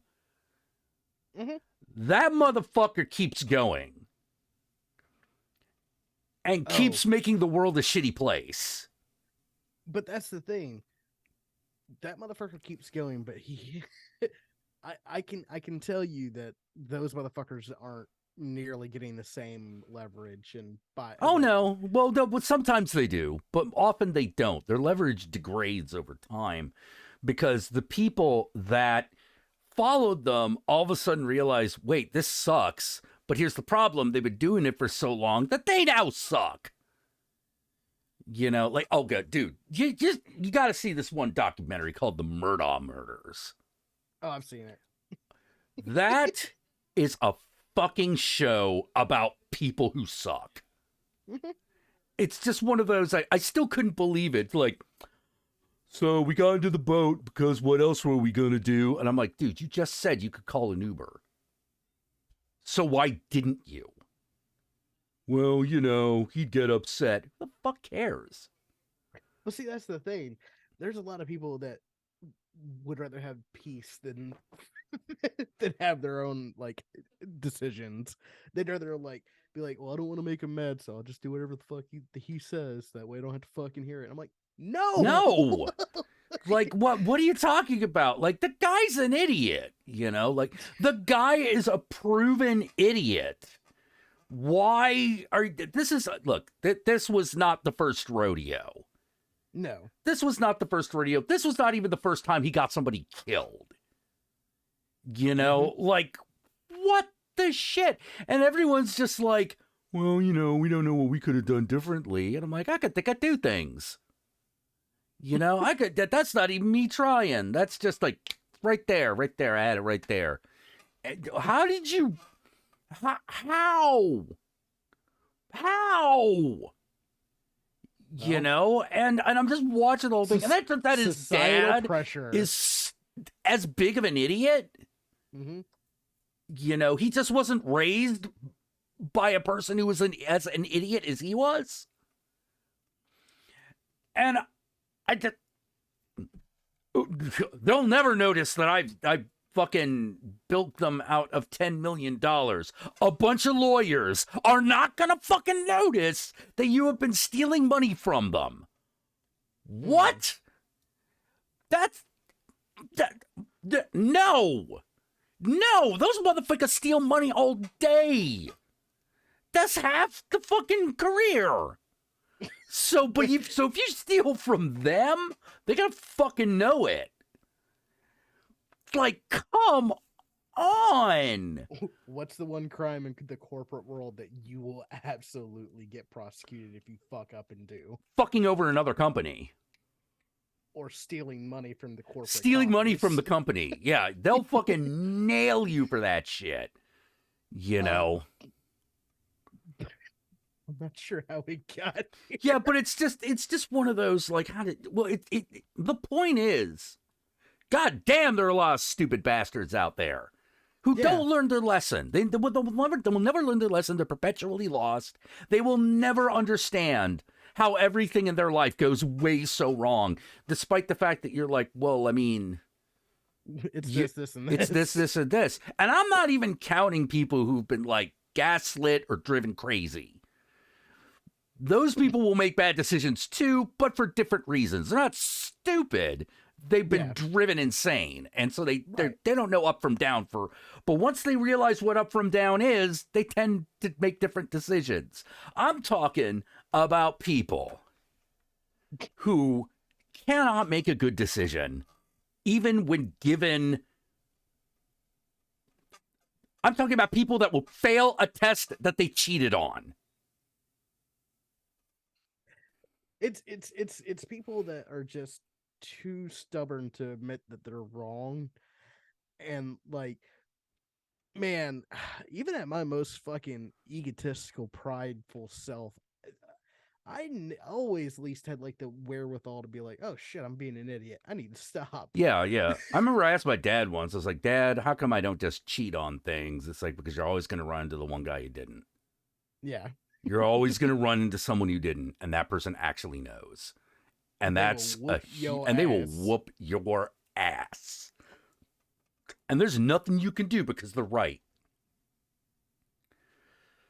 You know? And so I think a bunch of other people got similar advice and were like, well, I'll show them. And hence, climate disaster.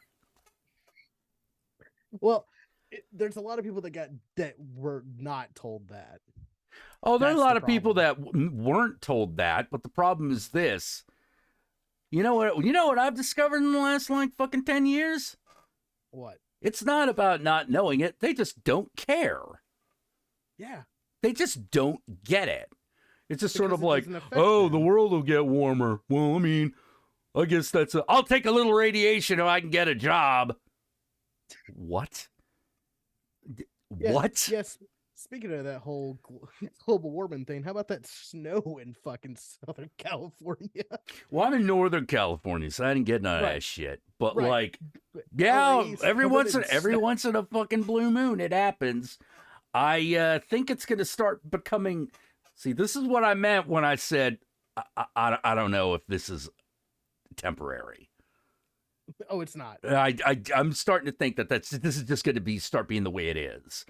Yeah. You know, which is going to be really fucking hilarious because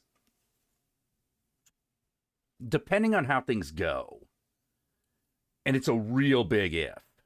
It's a real big if.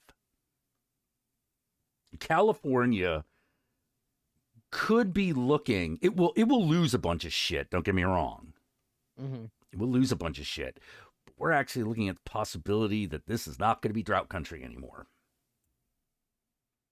Now, that's going to be a very, very, very weird situation, but it's one that I prefer over the other prediction, which is we'll just have no water. Now, the thing is if it turns out we have all the water, that's going to thoroughly come under, okay, honestly, we did not see this shit coming. Nobody saw this fucking shit coming. because who would have?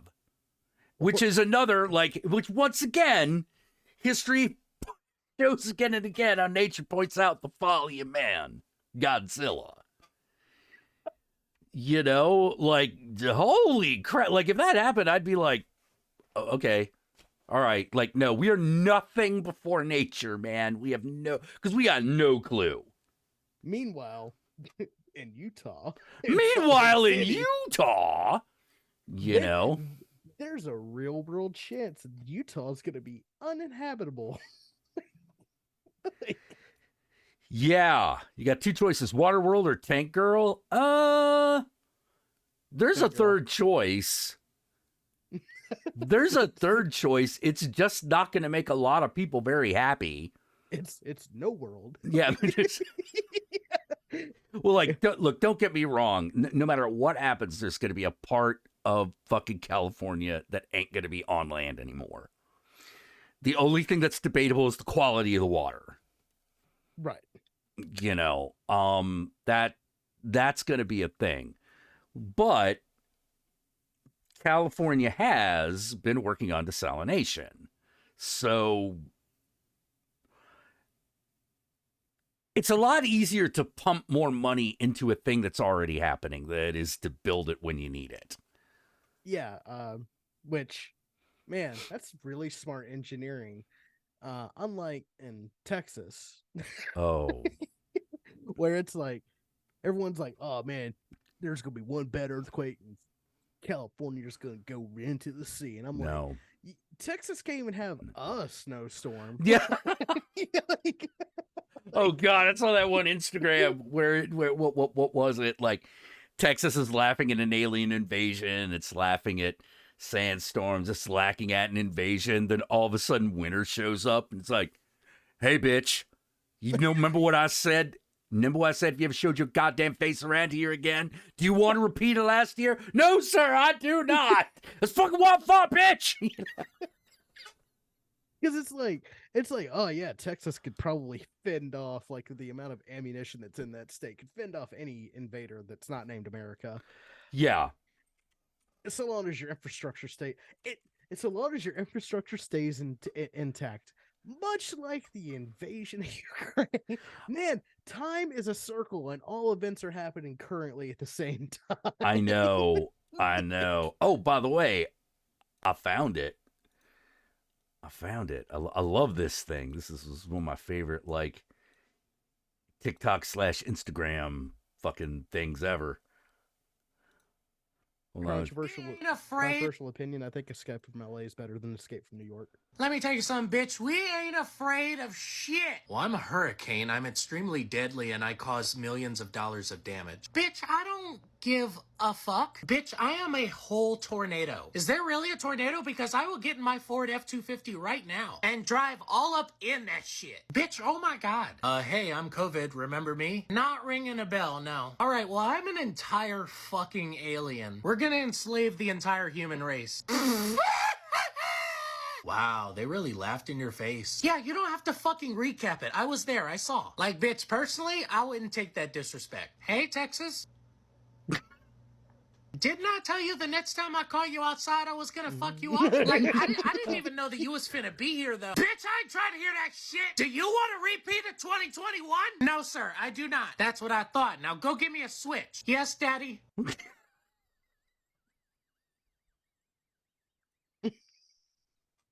Well, yeah. That guy's shit's hilarious. Yeah, well, like, holy crap! What was like a fucking? I'm never getting over, Elon Muskrat, fucking saying he's taking things over to Texas, where. Good luck. Yeah, where they know what blah blah blah, and I'm like, how are you gonna build a tech company in a state that doesn't have a stable fucking power grid? Well, see, Jack, that's because Texas actually does have a lot of technological innovation in it. Now, as far as the fucking grid to back it up, well, we'll cross that bridge when it comes crashing upon us. But it already did. No, it see, did. It did. It already happened. No. See, that was what they call a freak accident. Okay. Yeah, right. And so, but here's the thing. Until he bought Twitter, I was like, does he know something I don't know? You And know, then he bought Twitter. And then he bought Twitter, and and that happens. I was like, oh no, he's a fucking idiot. Okay, all right, never mind. Never mind. I thought. Look. I thought maybe the guy we all thought was smart was smart. Turns out I was wrong. I apologize. That's on me. Meanwhile, You know? I'm like, this guy's a fucking idiot. And then he buys Twitter. I'm like, see, he told you. Well, okay then, dude. I still cannot believe that yesterday, I'm like, how's Twitter? No new tweets. I'm pretty sure that's not true. Hold on, let me go to that following thing. Mm. Oh, there they are. There's the shit. Yeah. See, this is a great new innovation, whereas you have to use the who to follow. Oh, fuck you. I'm thankful I got on Twitter before all this bullshit happened, because if I tried to fucking build like any type of follow list right now with the For You page, I would give up. Dude. Yes. I do every not go time- to the For You page at all. Because every like time I go every time I go in there, I see like MTG's tweets or Yeah. fucking Jack Pasabic tweet, whatever Yeah. his fucking name is. Yeah, and I'm like, who the fuck? I was doing this whole thing where I was like, how the fuck am I following this bitch? When did I do that? Unfollow. Wait, follow. Wait, what do you mean follow? Unfollow. The fuck is going on? And then, like, it took me a long ass time to realize, oh, wait, you've got 2 timelines now. Mm-hmm. And I'm like, bitch, I know. You've got your For You timeline, which really should be for Elon. Yeah. and then you got your following. Now, if you're like me and Jack, and you follow a lot of sex workers, Which I do. Following's the best way to do it. All right. Now, there has been one problem I've been having, which is some sex workers have decided it's time to start posting their political views. Now, normally this would not be a problem. However, in the Twitter sphere, only one kind of that happens. So you basically get to go, Man, oh my when God, Brandy fuck. Love came out as a Trump supporter, yeah, you just like, I That can't hurt. jerk off to you anymore. You know, I can't do this. I can't do. No, trans people tend to be okay because, like, if one of them is like a Trump supporter, you're like, that bitch crazy. You know, like, like that person, that girl, not just stupid, she crazy, and so you're just like, whoa, better, back away. You know, you just feel that, instinctively. Oh, Bernard, did you not know that? Oh, that was a hilarious fucking moment in porn history. Like, the BLM protests were starting, and someone was like, well, I know one porn star that'll be on black men's side, and that's Brandy Love. And she went, no. Yeah, and you like, I was, there's definitely like that moment, yeah, where you're like, bitch, I ain't finna tell you who you are, but who do you think you are? well, unfortunately, she's not been invited to these Trump parties, and she just can't understand why. I have an answer for her, but she ain't gonna like it. Yeah, like, how to put it? Like, you fucking black dudes, you're kind of already out of that party. You know, I just, But yeah, I know what you mean, because it's like every time, like, oh my God, she looks. The worst thing about her really is that she looks like Marjorie Taylor Greene's hot sister. mm-hmm. She looks like the hot conservative mom. Yeah, which Oh, I'm gonna tell you this. I realized this the other day. This is happening. Ooh. This is happening. This is coming. Okay. This is coming. Mm-hmm. Me. I'm telling you. The California girl. The blonde is no longer the California girl. Oh no, it's not been. The that way blonde for a while. is the Texas girl. Yes. The blonde is the Texas girl, and fucking culture gonna start catching up with that shit. It already Because has. you don't have to try very hard to realize how dumb a blonde Texas girl is. All you have to do is listen. Look, before Jack gets himself in hot water, I think we can all agree that not all blondes are stupid No. and not all women are stupid. However, there is a certain class of SEC fans. There's the ones who are like, go Vols and shit like that, gonna be real honest with you, not very intelligent. Yeah. There's gonna be like, it's sort of like, okay, you're blonde, all right, and I'm from Texas. Okay, we're going in a bad direction. Wait. University of Texas or Texas A&M? UT. I'm done. We're done. Yeah. I can accept you being a dumb bitch, but being a dumb bitch that roots for a shitty football team just blows my mind. That's it. That's just over. We just over. It's well, like I still can't believe that happened, because like now don't get me wrong. There are a lot of ways that they're this blonde. Because they wanted to look like California girls did in the 90s. Now California girls don't look like that. No. All the people they hate look like that. Yeah. No, that's absolutely it. Now, don't get me wrong. You'll still find like conceited narcissistic bitches in LA. Oh boy. You know, but like just fucking lousy with them. Yeah, he's lousy with them. Yeah, fucking throw a rock, probably hit one. But like you're also way more likely to find the really nerdy person who also happens to be kind of good looking, which I can see how that can work in my favor. I could see how that's nice for me. But or you could you could be a human being with emotions and compassion and empathy, and people find that kind of fucking hot. or people like having that around. Yeah. Oh no, sir. No. Being in touch with oneself and being confident is the new hot. to me, like one of the things I think is fucking hilarious is there's a line that I lived by during the Channel Awesome, the build up to me joining Channel Awesome. Mm-hmm. And it's actually still true, despite everything that happened. Never is the fighting so bitter as when the stakes are so low.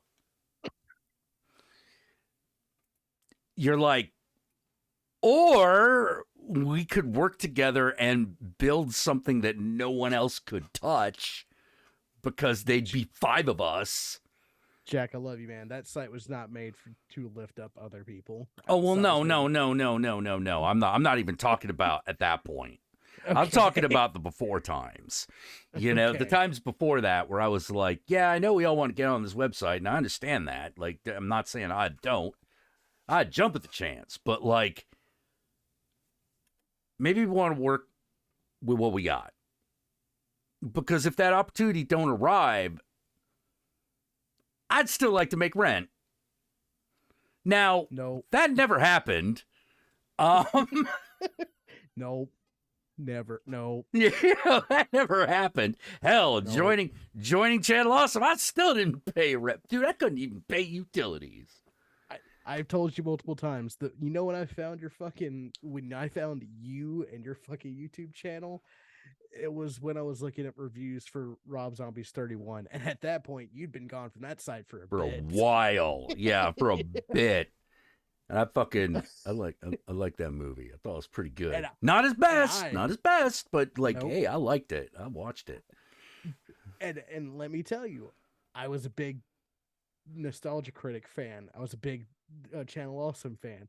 And then when I found videos of you like collaborating with him, I was like, fucking what? When did that happen? About 2016, you know, the early part of the Trump administration. Oh. Oh man, that website was made for 4 people to grow and not anyone else. which man, it did not need to be that way. Because here's the thing. Here's the thing. Like, I don't know. All right, I'll say this. That old website, as much as people said that it was dated, its functionality was perfect. I mean, not how well it functioned, but what it was trying to do. You know, the way you had that top scroll, the way you had the stuff beneath it, you know, and then the day's videos underneath that. That was actually a great setup. That was a great layout. No, we got to change it. Okay, cool. Why? Well, most people are doing this on cell phones now. Okay. So? Well, what's the feed gonna be? Oh, Wait, it's just going to be Doug at the top? I mean, Doug, Cinema Snob, Spoonie, Linkara. that I mean, it's one of those, well, it kind of makes sense, but like that means everyone else is below the fold, man. Mm-hmm. Whereas before we didn't have a fold. Ain't that the bitch of fucking of clicky insular groups? Yeah, it was one of those things where I found, well, I would have gone like, well, no, I'm not doing this. It's like, why? Well, because less clicks on them is less clicks overall. Derp. Mm-hmm. You know, derp. You know. And you were never really invited to the cool kids table. No, not really. Not really. Like, how to put it?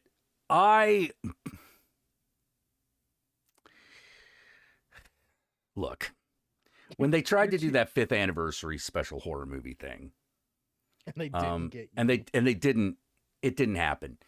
I was definitely, I did this. Oh, fuck. Well, if they were going to give a role to me, it'll go to Josh. Yeah. You know, because he's the next obvious one. And then we're looking at the lines that they sent us. And we're like, why is the Dom explaining all the horror movie shit? Shouldn't that be like your job? Mm-hmm. Since you're the horror guru?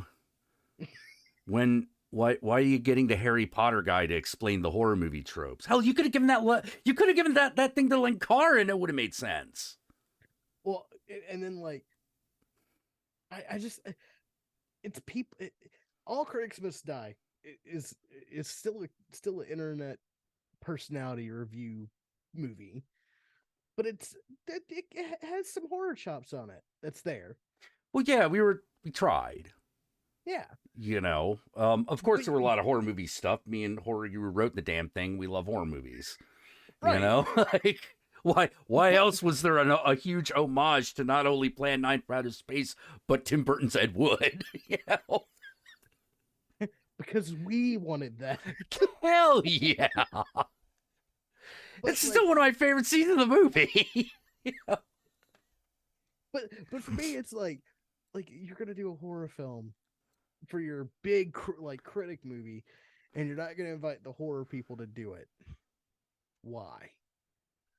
Or like, exactly. Why won't you give them a bigger part in this? This should be the horror review corner's moment to shine. Oh, that's right. It's not your time to shine, nor your buddy's time to shine. So that's a problem. Yeah, and like I don't know. You can give that shit to Brad. I know, right? I know, right? Like that's what I thought was gonna happen. You know, like it was one of those like, Like there were let me put it this way. I know, me personally, I would have been happy just having one cool scene. Right. You know? Like for example, like when Bennett the Sage, all he does is turn into Tetsuo for like a minute. That's all he does in fucking, To Boldly Flee. Okay. Like, you could give me that role. That'd been fine. I'd have been up for that. Yo, Jackula. What we need Planet Dracula. Nope. Nope. Oh, what's this? Rat porn, like Jennifer's Body. Unrated. Unrated. Yeah. This is just porno. Anyway, sorry. This is just porno. Yeah. Oh, dude. You fucking dressed me up like Tetsuo the Iron Man. Holy shit. I would have done that. I so would have done that. Hell, I would have done it if they had just made me sex robot. Sex robot. Yeah. But like, not to look back on those fucking things, but like, man, you dodged a lot of fucking bullets by not being associated with that fucking trash. Yeah, dodge that shit like the Matrix, because that shit killed careers, like for real. Well, I mean, I can't say it didn't kill mine, but like, look, I stopped making videos, man. Was that just because you weren't making money on it, or was it because the money you were making wasn't enough for the emotional pain you put yourself through making them? Kind of the latter. Okay. Yeah, kind of the latter. It's one thing. It's funny. Back when there was no money, that was fine. Mm-hmm. Back when there's no money, $20 is a fortune. Yes. And you feel good. Mm-hmm.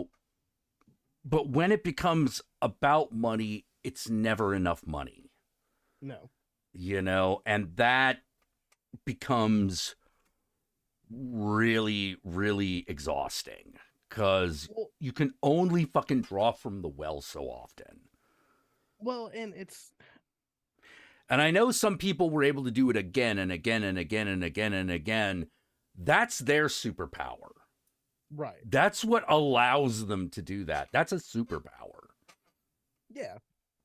Well, what kills punk bands the quickest is when they get signed or when they start making money, because because it's not the same. It's not the same high you were chasing. You don't know how to change up on that. Exactly. That's probably a good way of putting it. It wasn't the same high you were chasing. Yeah. Now you're doing something else and you're like, wait a minute, this isn't anywhere close. Even if I chase this high and get there, that's not where we were going. Right. It's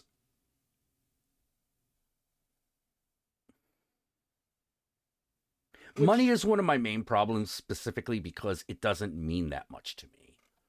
Right. It means money to me means money. It means paying for things. It means buying stuff that I either want and or need when I need it or want it. Right. It doesn't mean anything else. I know I can't buy love with it. Hell, I'm not even happy with sex I buy with it. I mean, it would be better than nothing, but like, it's not going to really scratch the itch. I think if you ever were to make a video again, you got to go back to your punk rock roots. You got to make that. It I would agree. Love the game.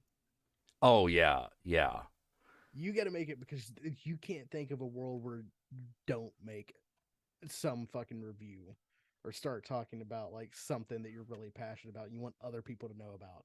And granted, you kind of get that hit with the blood splatter vlogs, and those shits are enjoyable. I like them, even if I disagree with you on certain points. Yeah. But they ain't the sketches, They ain't the sketches.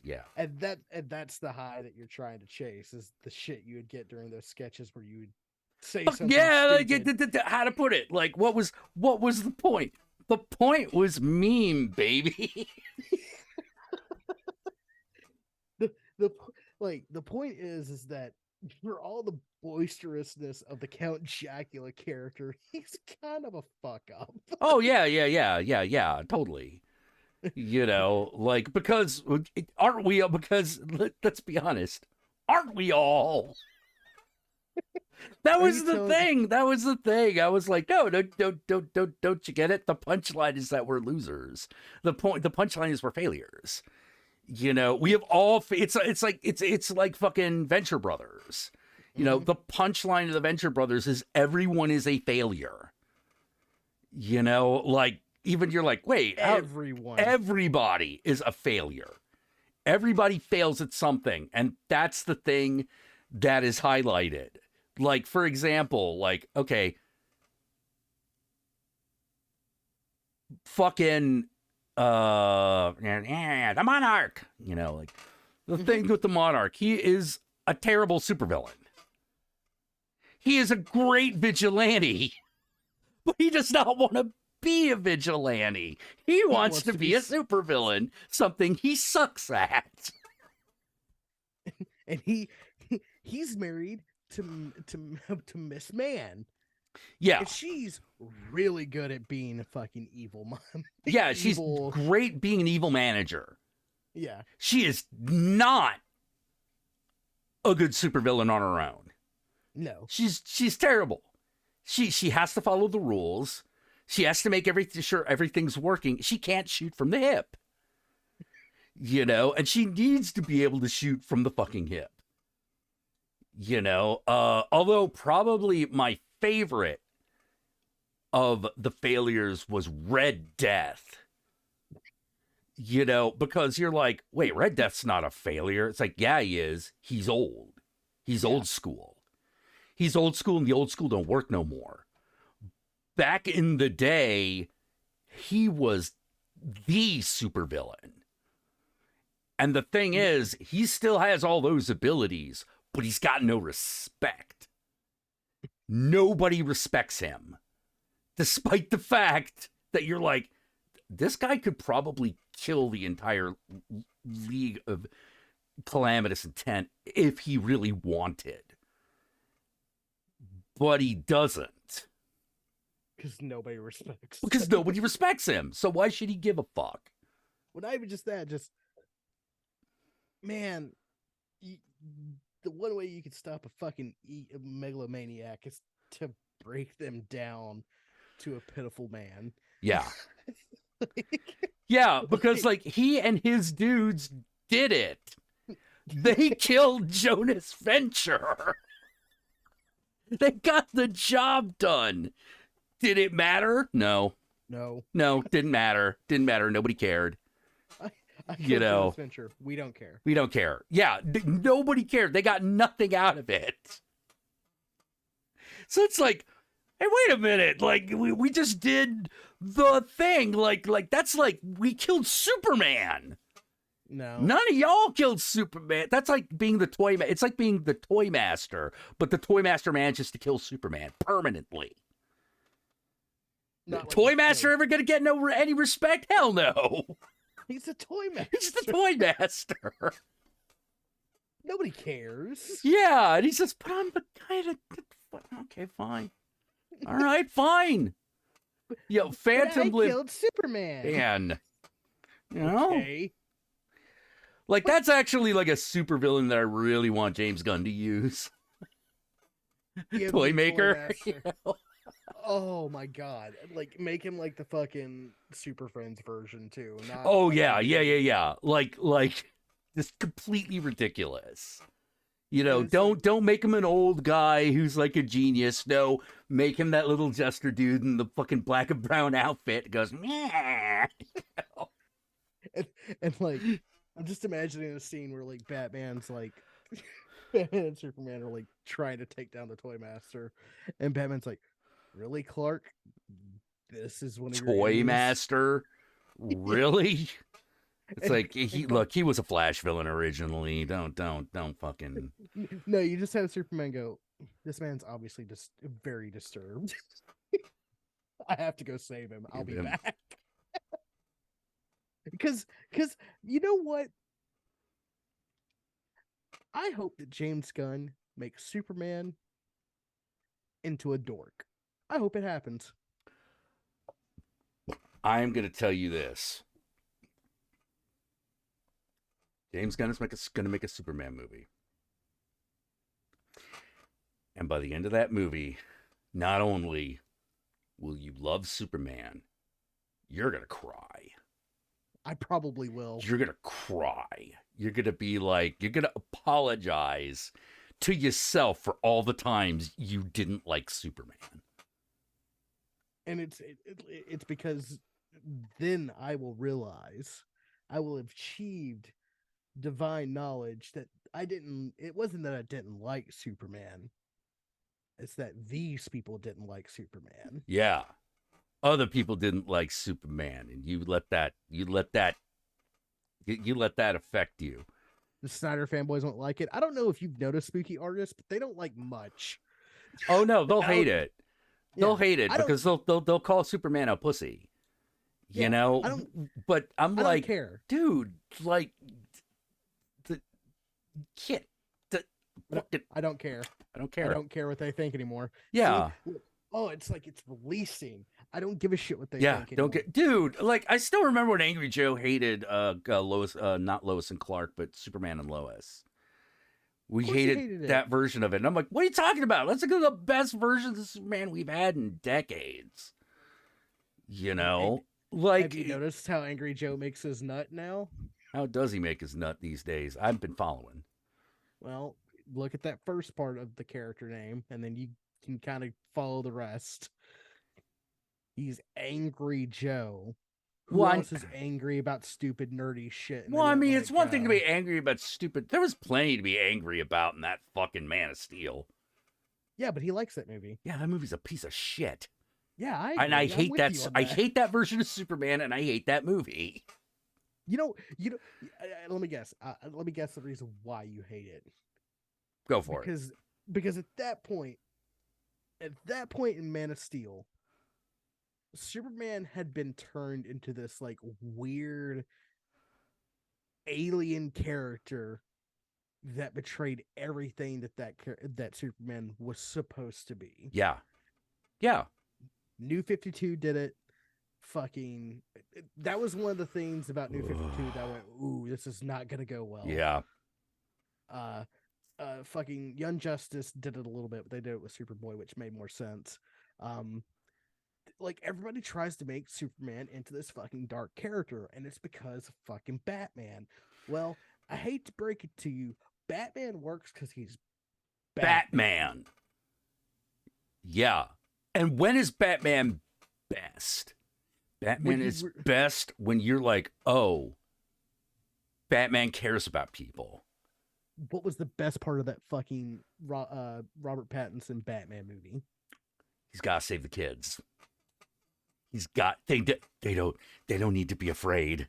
They need hope. Yes. They need a hero. I'm like, that's right, fucking Batman. You saved the children. The first time I watched it, I was like, they get it. They Yeah. finally understand. DC finally understands. No, these are fucking heroes. The world may be bleak as shit. The world may be dark as night, but that doesn't mean Batman has to be dark with it. Yeah. Yeah, like, well, it's like, look, how to put it. This is the JLA. This is if you want to do the JLA, this is what happens. You got Superman in a situation where he's got to make the choice. But the choice is like super rigged. It's not just a devil's choice. It's like completely rigged. It's basically like, you could save this bus full of children or rescue Lois Lane, who I have strapped to a concrete block of kryptonite. Because now all of a sudden Superman's confronted with who he is. Because he knows he literally can't save Lois. There's nothing he can do. He has to save these kids, but he has to give up the thing that matters the most to him because there's nothing he can do in that situation. And that's when, like, the Flash shows up or the Bat plane, and it's just like, on your six, boom! You know, you're like, that's fucking right! On your I left, got on your left. I got on your left, Clark. I got you, buddy. You know, the Superman, you know, it's like that's right, because you fucked with more than one Superman today. That's right, Lex Luthor. Because like the problem with the Snyderverse like version of Justice League is that Batman was the one that was organizing it. No, Bruce would never lead the charge in that because he's too hyper obsessed with Gotham. He knows he is not the man to be in charge of that. Because he reflexively has to make all the plans to kill everybody in the room if he has to. But more importantly, he works better, character-wise, he just works better as the invisible moral compass. Mm-hmm. You know, Batman says, you done fucked up, you done fucked up. Damn it, Clark, you can't have it both ways. Both You've ways. gotta make a choice. Exactly. It's like, you've got to do this. You know? We're trying to figure out whether Captain Marvel should still be a member of the Justice League. Then he still gets to be here. We're talking, he should have a say in his own future. Right. But, you know, whether or not he's on the council will decide. But for now, he stays. And you're like, that's fucking right, Batman. And that's the thing, like, that's the thing that I didn't like about the Snyderverse one that I really hope that Gunn at least brings up with Superman. Superman is not, he's the cheerleader. He's the one who's like, yeah, he tells Batman, you're taking it too far, man. Like, you need to, like, you're not being healthy with it. He's the one to tell. Yeah. He's the one to tell Diana, look, you need to, like, stop being so fucking aggressive and militaristic. Like, you're not. That's not. This ain't you. Yeah. Yeah. Everyone thinks Superman's the hammer. No, he's the fucking pillow. Yeah. like, sure, he could, if he chose to, he could whoop everybody's ass 6 days a week, twice on Sunday, if he had to, and he wouldn't even break a sweat. But that's not who he is. Superman is the guy that goes, there's a kid deep in this cave we need to go save because that's what we do. We're fucking heroes. Yeah. I'm like, no, exactly. Like, you have, like, you know, kids, they're being crushed in a building by earthquake. No, what are we gonna do? Fucking Superman. Right. Shows up, saves the day. That's the deal. That's what he is. And like, and the fact that, like, DC and to a lesser extent or even greater extent Warner Brothers has never understood that about that character. Oh, they have. They just forgotten. Okay, actually, that's you know, like, let me put it this way. I don't know if they've known that in your lifetime, but they did used to know it. Well, okay. They lean too far into the dark edginess of comics. DC did. Yeah, they did. Never really got out of it. Yeah. That's why one of the greatest Superman stories of all time was Superman, All-Star Superman, because that's like a one-off story done by one of their edgiest writers, actually. It's Grant Morrison. Because he was like, no, Silver Age superheroes are awesome. Did you forget how awesome they are? Did you forget what they meant? You forgot what they meant. I deconstructed them so bad you believed me. I take you back. I'm taking you back. Is that the one where he, like, stops the girl from jumping? Is that, like, that's an All-Star Superman, right? I'm pretty sure that's something I'm pretty sure happens in All-Star Superman as well. Yeah. You know, All-Star Superman's the one where he says, like, you know, the kids are like, nice costume. Thanks. My mom made it for me.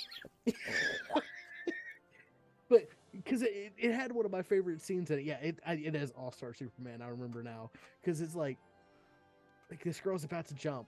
And he doesn't go up there and, like, swoop and fucking tackle her down. He just sits beside her and goes, you want to talk? You okay? You want to talk about it for a little bit? What's going on? What's making you want to make this decision? Yep. Yeah. It is.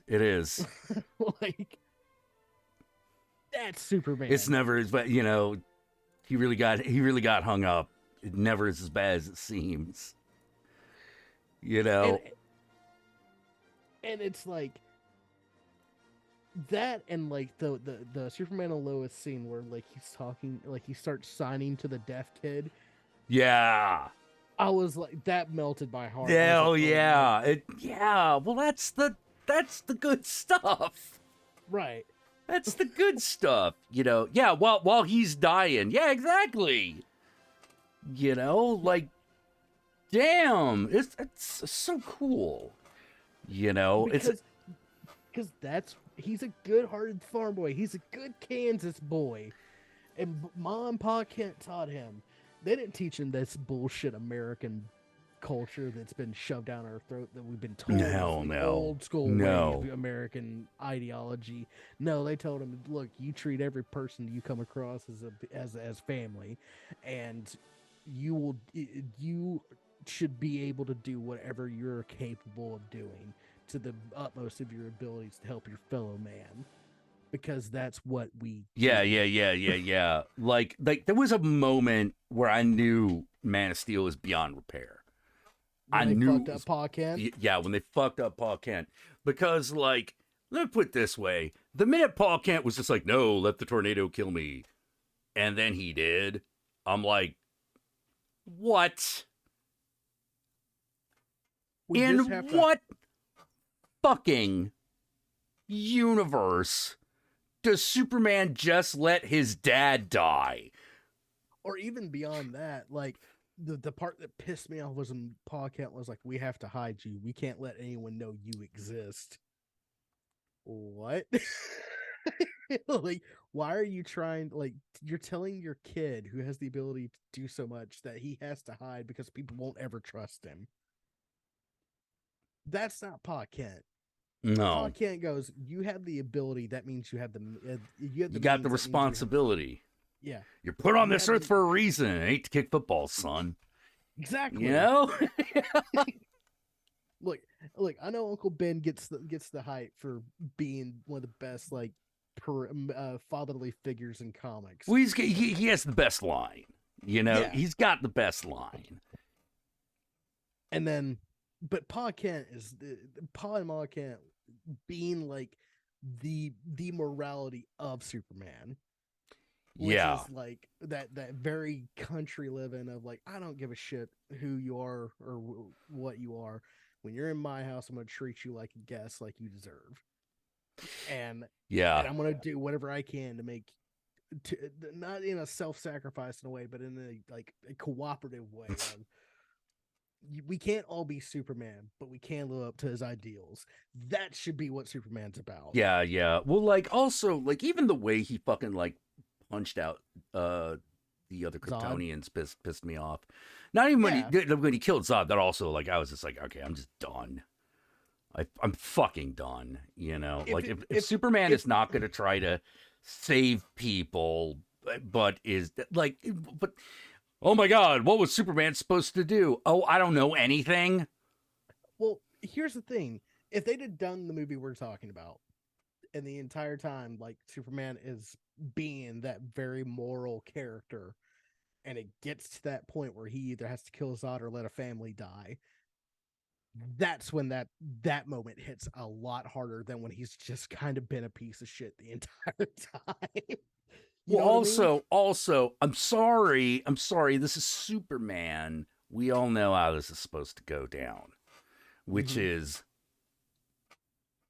Zod does a thing that is going to get that is bad, and it's going to kill him, and Zod is going to get killed as a result. Mm-hmm. But it's not because Superman's going to kill him. It's because, oh shit, no, I got to do it. I got to protect these people. Boom, laser blast comes back on Zod, starts killing him. You know, he's sort of like, oh, you defeated me. No, Zod, you defeated yourself. You defeat yourself. You could have been an ally. We could have been, we could have been friends. You could have been an ally. No, you chose to come as a conqueror. That's what happened. You know? And if I've been put on this earth to do one thing, is to make sure people like you don't ever get to take it over. Yeah. And again, you could do the hero forced to kill the villain thing. I think one of the better ones to ever do it was Doctor Who with the Master, where it's like the Master's dying, the Doctor's like, like, come on, you can regenerate, you can come back, and the villain's like, no, they'd be giving you what you want. Yeah. Like, you're telling me that like if like Zod and Superman had a moment like that where Superman's like, I cannot be alone. They're like, I need another Kryptonian, and Zod would have been like, then you will die alone. Yeah. Are you kidding me? You know, and then like Superman's like, no, maybe that's not so bad because that guy's kind of a jackass anyway. You know, like, or just like Superman realizing that he never was a Kryptonian.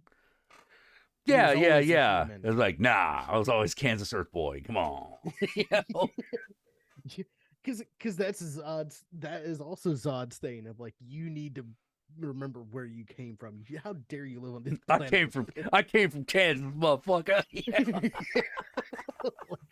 Again, where are you? Are you a Kryptonian? No, I'm from Smallville. Yeah. Oh.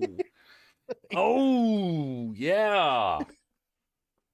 But like, again, I think we might be going into that. Maybe. I hope so, because like that's come on, man. I can't believe the fucking people forgot how to do Superman. I'm like, it's because you let a bunch of edgy boys take over the industry, Jack. Yeah, but the thing is that here's the thing. It's not even the edgy boys. It's stupid. Yeah. Like I challenge you to find an edgier motherfucker than fucking Grant Morrison. You know, that's good. I was about to say there's a lot out there, but the point I'm trying to make is like, you let a lot of people drive the storylines, do the edgier version of it, and that became the normal. You could have still done something edgy with Superman. You just can't forget who Superman is. What fucked up Joker for so long? The Killing Joke. It became canon. The Killing Joke did. When the like, to me, like, I understand why it is. To me, it actually came down to this, which is people trying to recreate that magic, and I'm like, no, let it go. Yeah, let it go. Like, you can't recreate that magic. That was. And the point of the Killing Joke, as George said, it was that Joker was wrong. Joker's wrong. Yeah, he did everything he could to James Gordon. Like, you know, let's not get her beat around the bush. Commissioner Gordon was clothed before he went in there, and he was naked afterwards. Yeah, that don't say good things. It doesn't. And even at the end of the day, Gordon's like, you bring him back alive. Yeah, you bring him back alive. Bring him back alive, Bruce. You know, or Bats. I forget if he knew who he was at that point. I think he knew it was Bruce at that point. That's the point. Like Joker's wrong. Well, people didn't get that. Because media literacy is a fucking learned skill. Yeah. It's such a good story, and like I to me, the Joker really started to fall apart in 52. No shit, everything fell apart in New 52. You know, because it was bad, and I'm like, oh, come on. I mean, stop this. I was a big fan of when Joker cut his face off. I thought that was a very Joker-like thing to do. I thought that was going too far. Well, then they're like, nah, just kidding. He's still the Joker. I'm like, see, you went up to the point where you could have made something great, and you went back on familiar ground. There are 3 Jokers in the New 52. Yeah, I know. No, there's not, Jamie. No, there's not. That shit don't exist. I read that. That was fucking terrible. And I, in a former life, really loved Joker. Well, it's weird, right? One of the things I thought was really weird is when, like, the they do these big build-ups over characters that only existed for like 5 panels or like 5 minutes in a show. It's just like, why did you do that? That doesn't make... Did you just know you had nothing and this is the best you could do? I think it is. You know, you're like, well, we got this. Well, they had to answer the question that was made by the is it the Morpheus chair, the chair that Bruce sat in that became like Morpheus or what the fuck it is. I can't remember what the fuck it is. Sorry. This is my problem with a lot of comics. They go too deep into dumb shit. Yeah. Like, yeah, Jeff Johns really wants to be iconic like Vertigo. He just can't write. He's like that. he's not. He's not. I mean, he's not even like Metatron chair. Thank you, or Metron chair, whatever. What was I? Fucking damn it! What was it? Was he the guy? Yeah. Oh, Jeff Johns. I mean, you're okay. You're a good C writer. Well, you know, his work comes in. It's kind of predictable. It's not the worst. He's no Chris Claremont. I'll tell you that. No. Like which is kind of the problem. It's like he's not Chris Claremont. He's not Alan Moore. He's not a Grant Morrison. He's not a hell. He's not even a Frank Miller. But he's not no. He's definitely not a Frank Miller. Well, he's not a Frank Miller when Frank Miller was good. That's true. Who's the other? Who's the other guy? There's another guy that I keep thinking of. Real super. Not McRae. Fucking. He did Preacher. Oh, Ennis. Garth Ennis. Yeah, yeah. He's not Garth Ennis. He's not any of those guys. That ain't a fair comparison. No, it's not. It's not. But like, it's annoying to watch a guy. How to put it? He's an interesting case because, like, he is not. He's that guy from. How to put it? It feels bad. It feels bad to say this, given the context, but he's that guy from The Menu. He's good. He will never be great. I was about to say he'll never create a story as long-standing as a Grant Morrison or a Garth Ennis. No. But he will be successful. He'll be successful. He'll be successful, you know, definitely. He's the proof that success doesn't necessarily mean skill. That you're the best. You don't always have to be the best in order to be successful. Like he is, I would definitely say he's successful. I would never take that away from him. Of course. You know, asinine to say otherwise. Yeah. He is definitely successful. But if you like put him up against like those other guys, yeah, he doesn't even rank. You know, is Jeff Johns better than David S. Goyer? No. I would actually say David S. Goyer is better. Yeah, no, that's for real. Yeah, for real. I for real say that. Say that. I'm with you on that. I'm like, how do you even make that comparison? Well, David S. Goyer has made things good enough to make me look up who wrote them. True. Jeff Johns has written a lot of things that I have read that I didn't bother looking the author up. Because it was just like, well, I mean, I guess that's okay. You know, like, yeah, it's all right. You know, but you don't, if you put Jeff Johns on a comic, that's not a selling point. You can't hate a man just because he made Blade Trinity, all right? I'm not even willing to blame David S. Goyer for Blade Trilogy. Because Blade Trinity, because like that whole production was a disaster. Real bad. Yeah, it was real bad. I would agree that he's not the greatest of all time, but like he is a more than competent scriptwriter. Like he'll deliver you a script that is good. That is probably very good. you know, We wouldn't have Ryan Reynolds as Deadpool. You shut the fuck up, Thomas.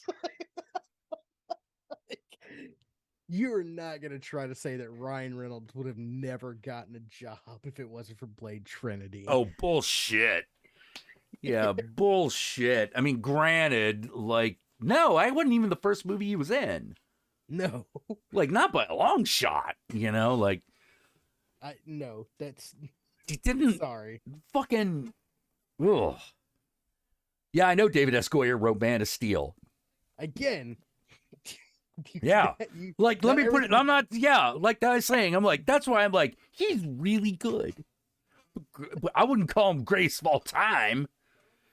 You know, like, come on. Jesus. I liked Ryan Reynolds in Blade Trinity too. There's a lot of things I like about Blade Trinity. It's like Maniac Cop 3. Mm-hmm. You're like, man, a lot of things in this Maniac Cop 3 that I like, but as like a whole movie, it's kind of terrible.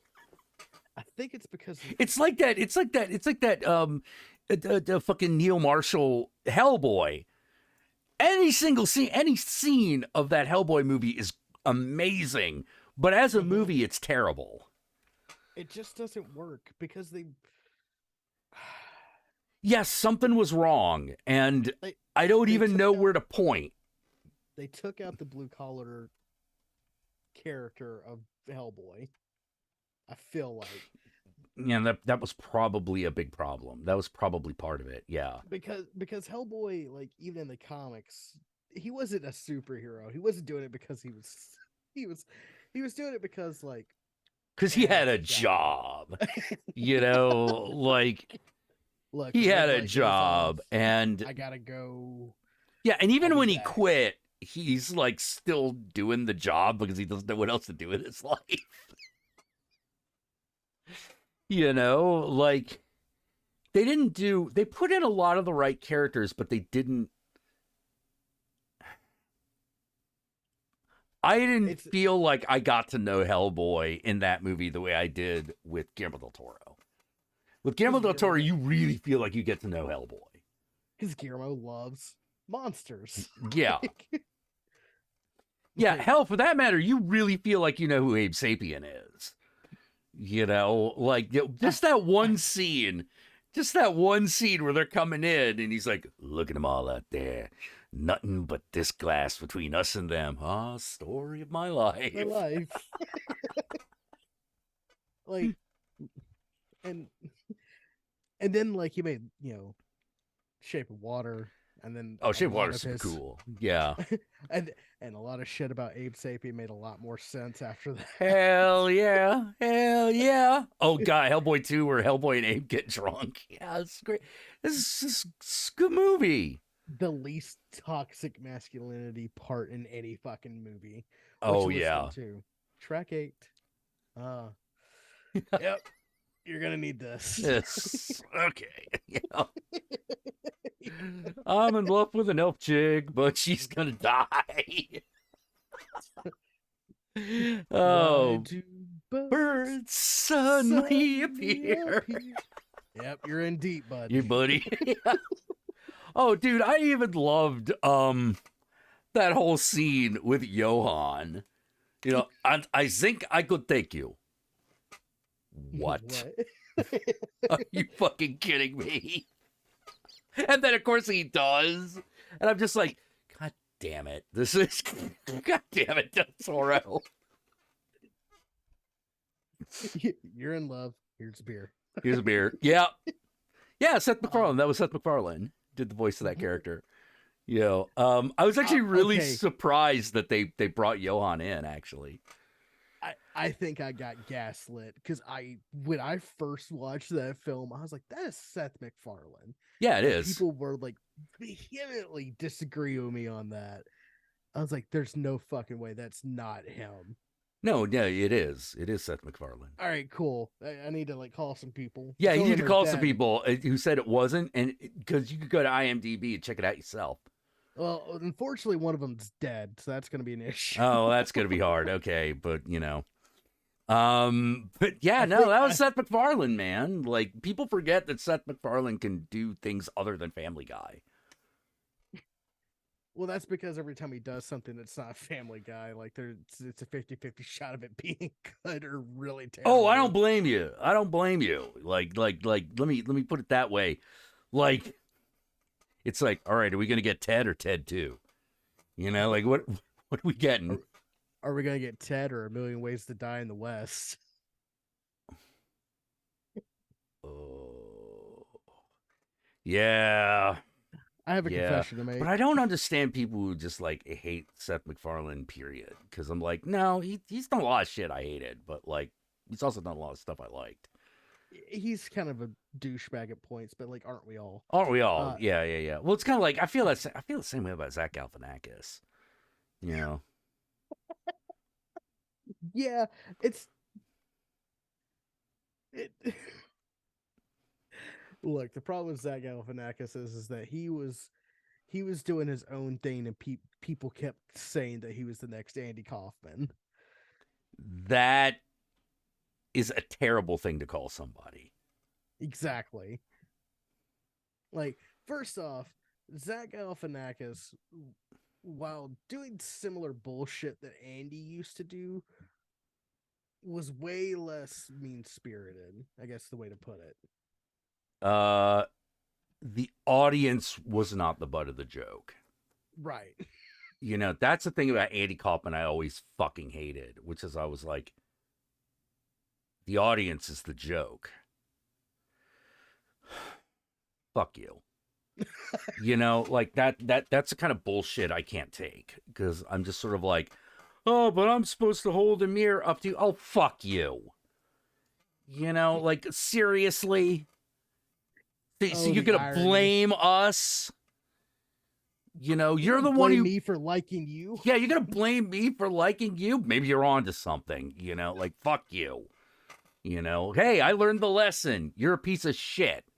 You know, like, that's how I felt about a lot of Andy Kaufman stuff. You know, which is like, oh, you're an asshole who's making fun of me for watching. Kiss my ass. You know, like, I'm going to walk away now. And a lot of people are like, oh, man, that guy was brilliant. And I'm like, he would call you an idiot. You know, if you think, no, seriously, if you think Andy Kaufman is brilliant, he would think you were a moron. Yeah, because he never thought he was funny. Yeah, exactly. Exactly. It's one of those things about a character like him. Like, one of the most telling things. Have you ever seen The Making of Man in the Moon? Mm-hmm. The most telling moments are the ones where he actually runs into people who actually knew Andy Kaufman. Mm-hmm. And they're constantly telling Jim, no, Jim, he was lying on purpose. No, Jim, he didn't think this. No, Jim, he didn't do any of that shit. He was fucking with everybody. That's who he was. Yeah. Like, the joke never ended. Yeah, the joke never ended, which is why, at the end of the day, it was hard to be his friend. Yep. Like, because nothing was out of bounds. Everything could be turned into a bit. Yeah. And that's, like... That's a little bit different than you can make fun of anything. Yeah. It's... No. You could always be... Oh, yeah, Andy Kaufman was a complete bullshit artist. Yeah. Yeah. Wait, what? Like, I'm a fan of his shit, and Andy Kaufman is 100% an asshole. Yeah. Yeah, even if you enjoy his stuff, you have to admit the guy was a fucking asshole. Yeah. You know, like... That was his shtick, and sometimes his shtick didn't land, but when it did land, it was magical. Yeah. There are far more misses than there were hits, though. That's the problem. Yeah, and then the problem was if you wanted Zach Galifianakis to be Andy Kaufman, he was never going to be. He's too nice. Yeah. Like, Andy Kaufman was like a psychopath. Yeah. You know, For like real, for yeah, for real. real. You know, he just didn't kill anybody. You know, but he was pretty much a psychopath. I would say he's more of a sociopath because he didn't understand social norms and didn't really care to. Like he didn't do it because of his ego. He just didn't like he didn't No, that's think. psychopath. Well, what I mean is like he thought everyone else was in on the joke when or at least that's what he told people. Now, granted, Andy lies. So, Andy lies a lot, you know, Yeah. like, you know, he lied a lot. And no, Mitch Hedberg, I would have taken Mitch Hedberg over Andy Kaufman any day too. You Yeah. know, he just didn't last long enough. but It's But true. his jokes still fucking hit though. Like Mitch Hedberg? Yeah. Oh, yeah. Yeah. Oh, yeah. Every one of them still works. Like, if you're a Mitch Hedberg fan and you are walking into a place that has an escalator that's out of order, tell me you don't hear his voice going, "Hey, man." You ever Escalator notice can that never- escalators never really break? They just become stairs. Sorry, escalator out of order. Temporarily stairs. Yes. Sorry for the convenience.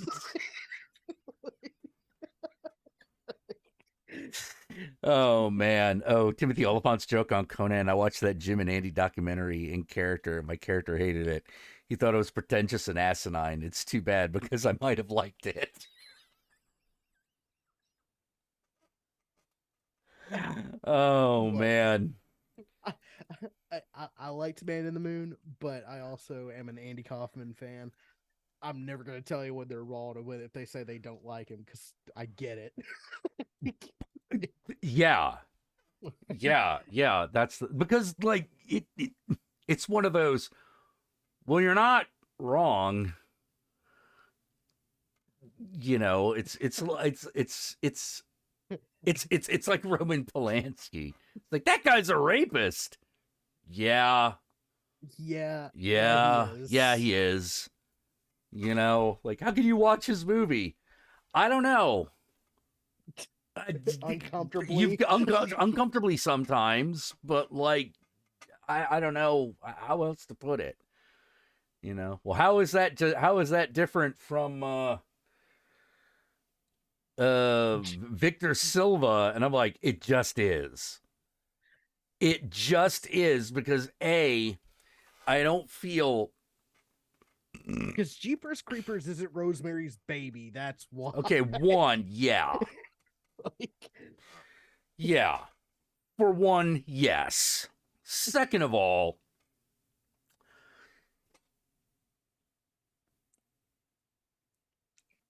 sorry. Second of all,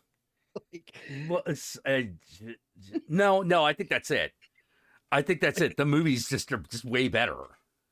You know, Roman Polanski made some of the greatest films in the world, and he is a terrible human being. Now, Yeah. do I enjoy his films?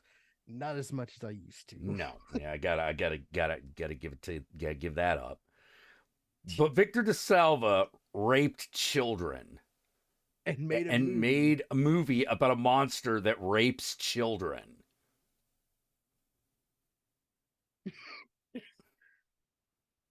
You can't really separate the art from the artist on that one. Yeah.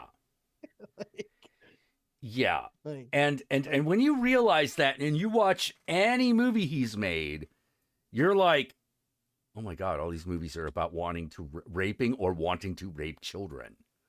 mm-hmm. All of them, including that Disney fucking Channel movie he made. Mm-hmm. Oh. Mm-hmm. Oh.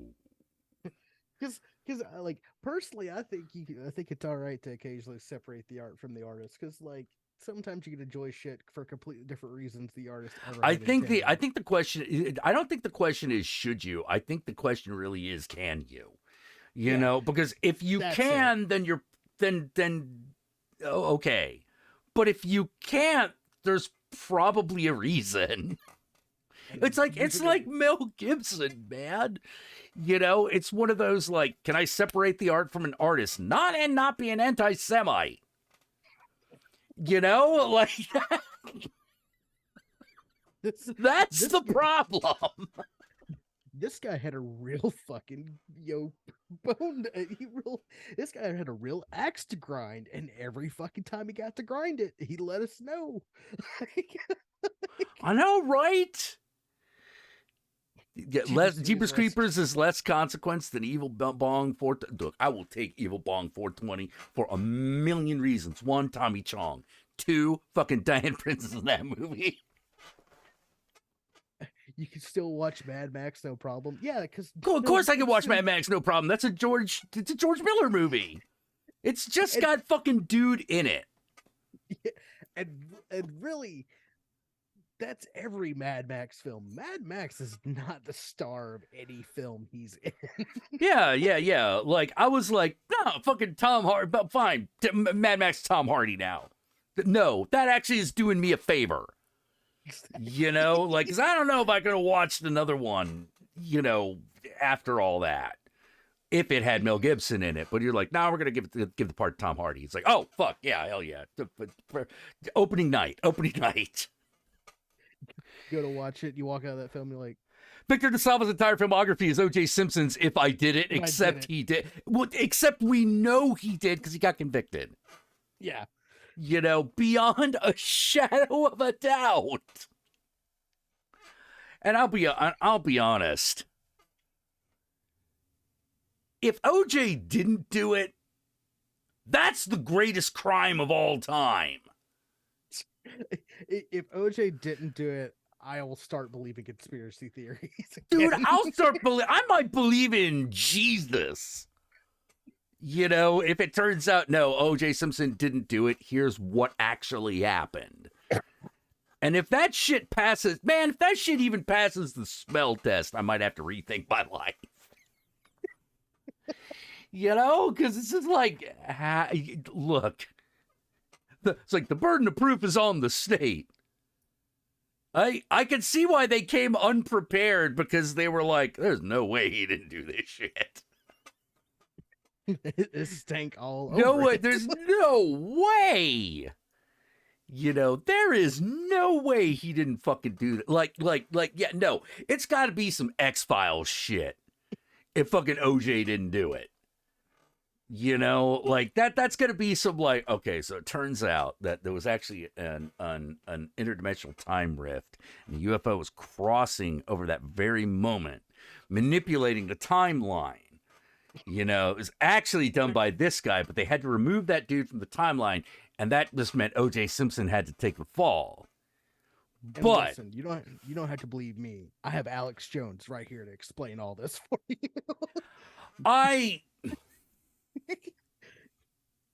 Okay, wait a minute. What happened to Rurouni Kenshin? What? Oh, that guy was a pedophile.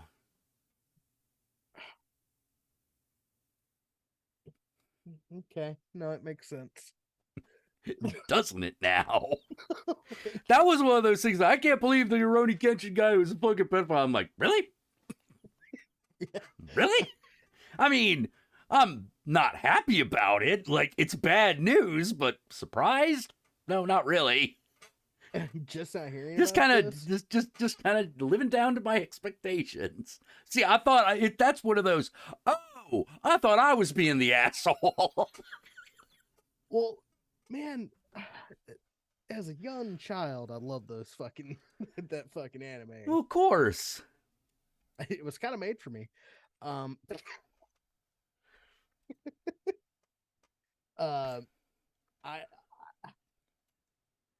this is why I'm working on One Piece. Well, look, I have to tell you something, Weebs. This may shock you. I think there might be a lot more of these cases pop up in the near future. Yeah. Yeah. I don't know how to say it other than this. Look. When being a pedo, when doing pedo shit, it's like a trope in the genre. Smoke fire. You get what I'm saying? Yeah. Look. As much as I love anime and manga, they take the pedo to the meadow. Okay? It There's a reason why I'm only showing my wife like Studio Ghibli shit and not trying to go anywhere else. John, do you like slice of life animes? You're goddamn right I do. Why? Because I usually don't have to worry about what's coming down the pipeline. Well, I think one of the things I think is so funny is that the worst thing that all of the really the guys who do the like the really violent and sexual did all the violent sexual manga of, and anime of the late 80s, early in the 90s. It's kind of relieving to go like, all right, what do we find in here? Oh, we find sexual assault. Okay, great. What kind of sexual assault? Oh, this is just Louis C.K. shit. like somehow. Thank God it's adults. yeah. Thank God it's adults. You know, like, okay, all right, fine. And the thing is I actually thought Louis C.K. could have come back from that. He could have come back from that. It's still creepy to jerk off in front of someone without their consent. Oh, yeah, it's still fucking creepy, but like, how to put it? Jim Norton exists.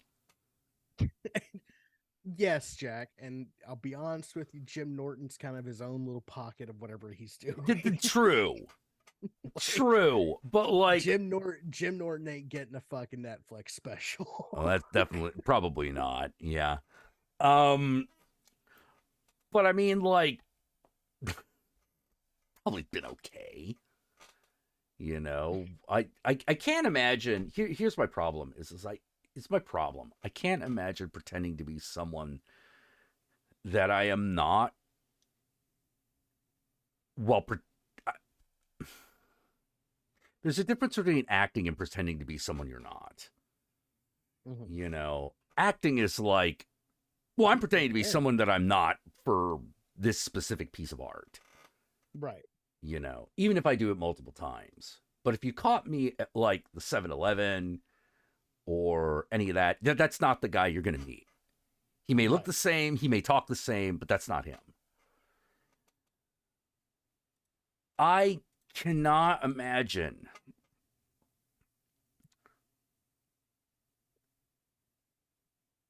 fucking getting to a point in my career where I have to pretend to be somebody else. That would be horrific. That to me is horrific. You know, because it's like, well, don't I already have like $1 million or millions of dollars? Yeah.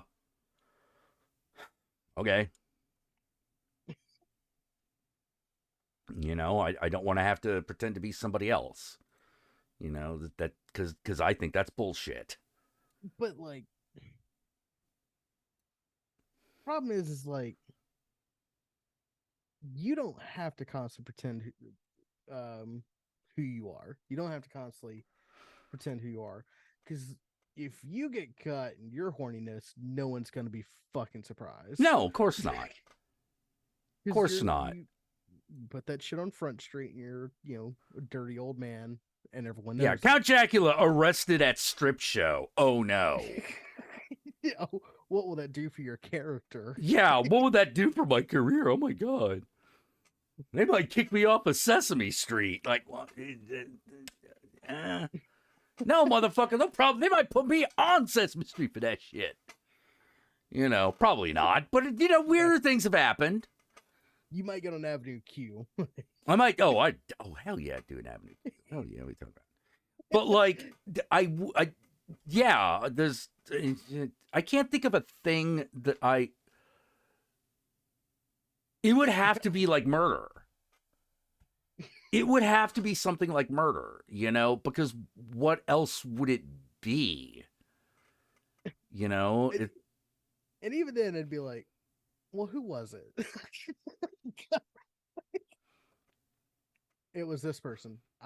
Oh, he killed that Spencer guy. Oh, all right. Yeah, he should probably go to jail for that. Like, I'll send him commissary money. Yeah. He didn't send me commissary. No, I'll call him. Yeah. I know you did the right thing, buddy. Yeah. Look, I'm gonna do my time here. You know, Join it's a like, gang. do It you might be feel good for you. bad about what? Like, you know that No. parole's gonna go badly, dude. Do you feel bad about doing what you did? Well, considering my grandfather also killed Nazis, no. No. You know, he killed Nazis. They gave him a medal. You know? I understand we're not at war. We're living in different times here, sir. But just saying. You know, I killed 20 blokes out in the fucking water. I got a fucking medal. You do it back home, you get fucking arrested. Oh man, but yeah, like do the opposite of Uncle Charlie. Instead of just doing the swastika, do like a fucking like anti-swastika. no, I'll probably just put. I might, I'll probably just hang out.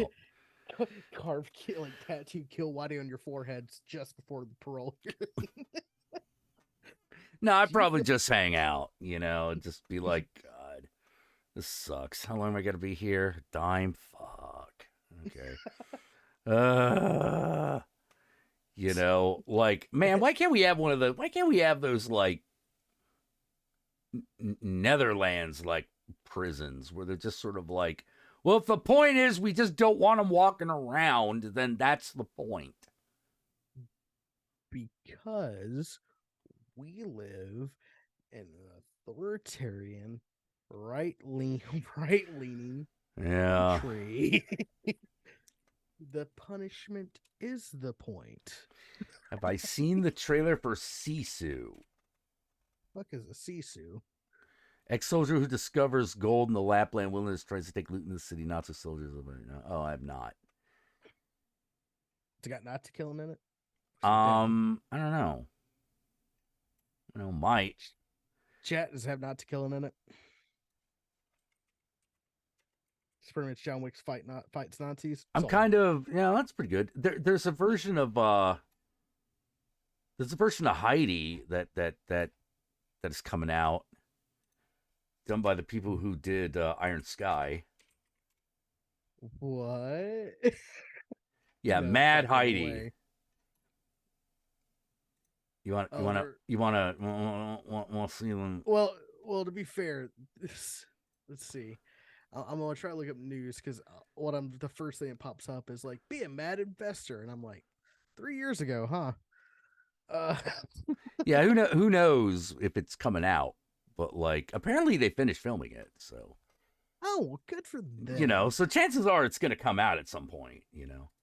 Right. Peaceful Switzerland. I mean, beautiful mountains, 3 minute delicious cheese, and of course, Heidi.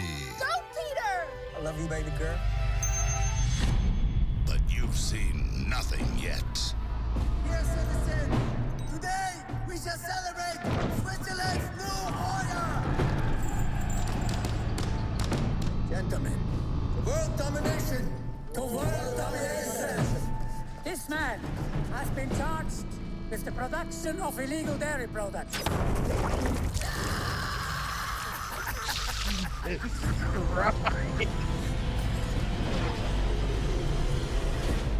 Now, the girl from the Alps is back.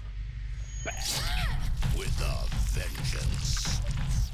Get ready for action. Beautiful Swiss girls. Swiss Army katanas. And, of course, fondue boarding. I love the smell of cheese in the morning. This is the cheesiest movie you'll ever see. The only good cheese is fried cheese.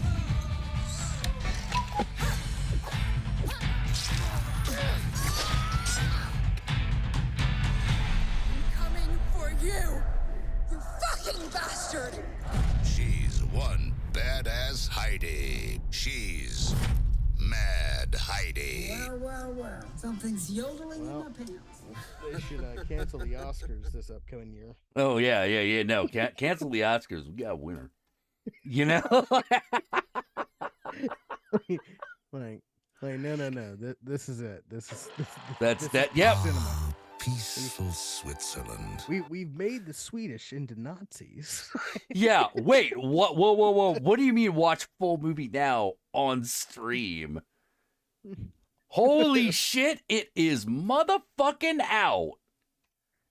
Wait, what? It is motherfucking on streaming today. Where? Hold on, we're looking for it. All right, You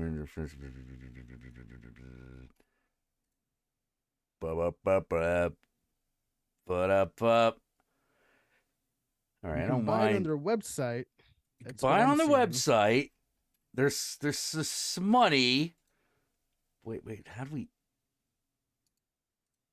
I guess Said you just Peacock. I guess you just stream it on their website. You give them like $10, and they like you just fucking stream it. Hold. Huh. How do I watch? Huh. How do I watch Mad Heidi? Movie can be watched on any computer, tablet, or smartphone via internet browser. Huh. Where can I find the rented movie? Once you have selected or purchased the movie on madheidi.com, you'll receive an email with your personal streaming link and have 48 hours to watch it. Can I watch this movie on my television? For the best quality, you should connect your laptop to the desktop computer. So what you're saying is that I could watch this film. Yeah, this And is a comfort of my film house. that you could buy and watch at the comfort of your own fucking home. And I could support small studios. Yeah. And watch like not Nazis get killed. Yeah, we won't watch like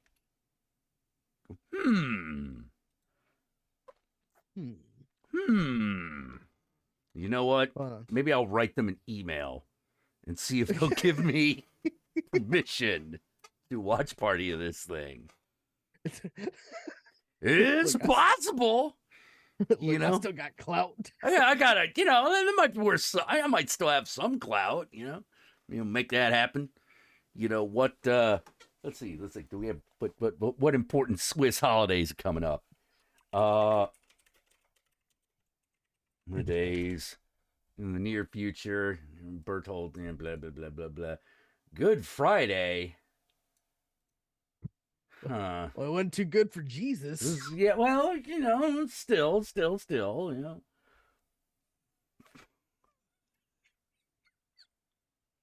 I mean, you asked Like Jesus. that, is there a holiday that has to do with Swiss and cheese that I need to remember? Is there a National Swiss Cheese Day?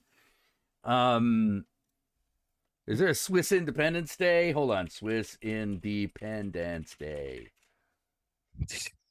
August 1st. Okay, all right. Swiss National Day. We got time. Might not want to wait that long, but like we'll see. Let's see. National Swiss Cheese Day. That's got to be something that exists. God damn it! It was January 2nd. Okay. All right. Which reminds me, folks, just so you know, every day could be a holiday. So we're celebrating. The Blackening? Uh-oh. This film exists.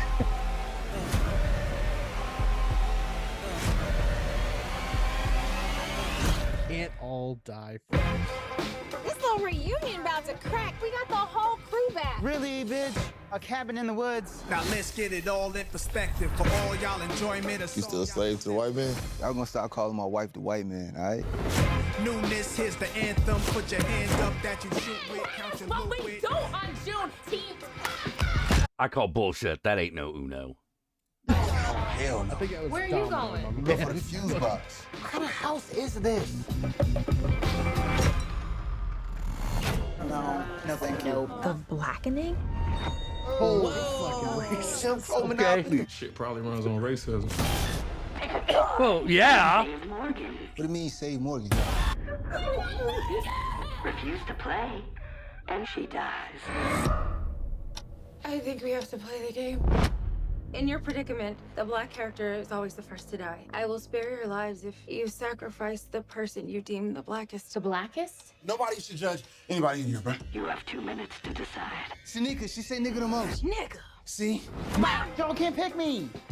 I'm gay. Oh, Clifton. Yeah, I can prove I'm not the blackest. Prove it. I've never seen Friday. I voted for Trump. What? Twice. We need a plan. I'm saying, don't you dare. Don't say this dumb shit. We have to split up. Your time has run out. It's time to die.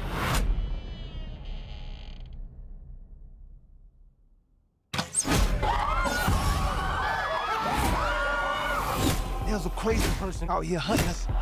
You got Rosa Parks on your shirt, right? Would she be sitting down right now? I mean, that's exactly what she did. You can shut up. Made you look. Made you look.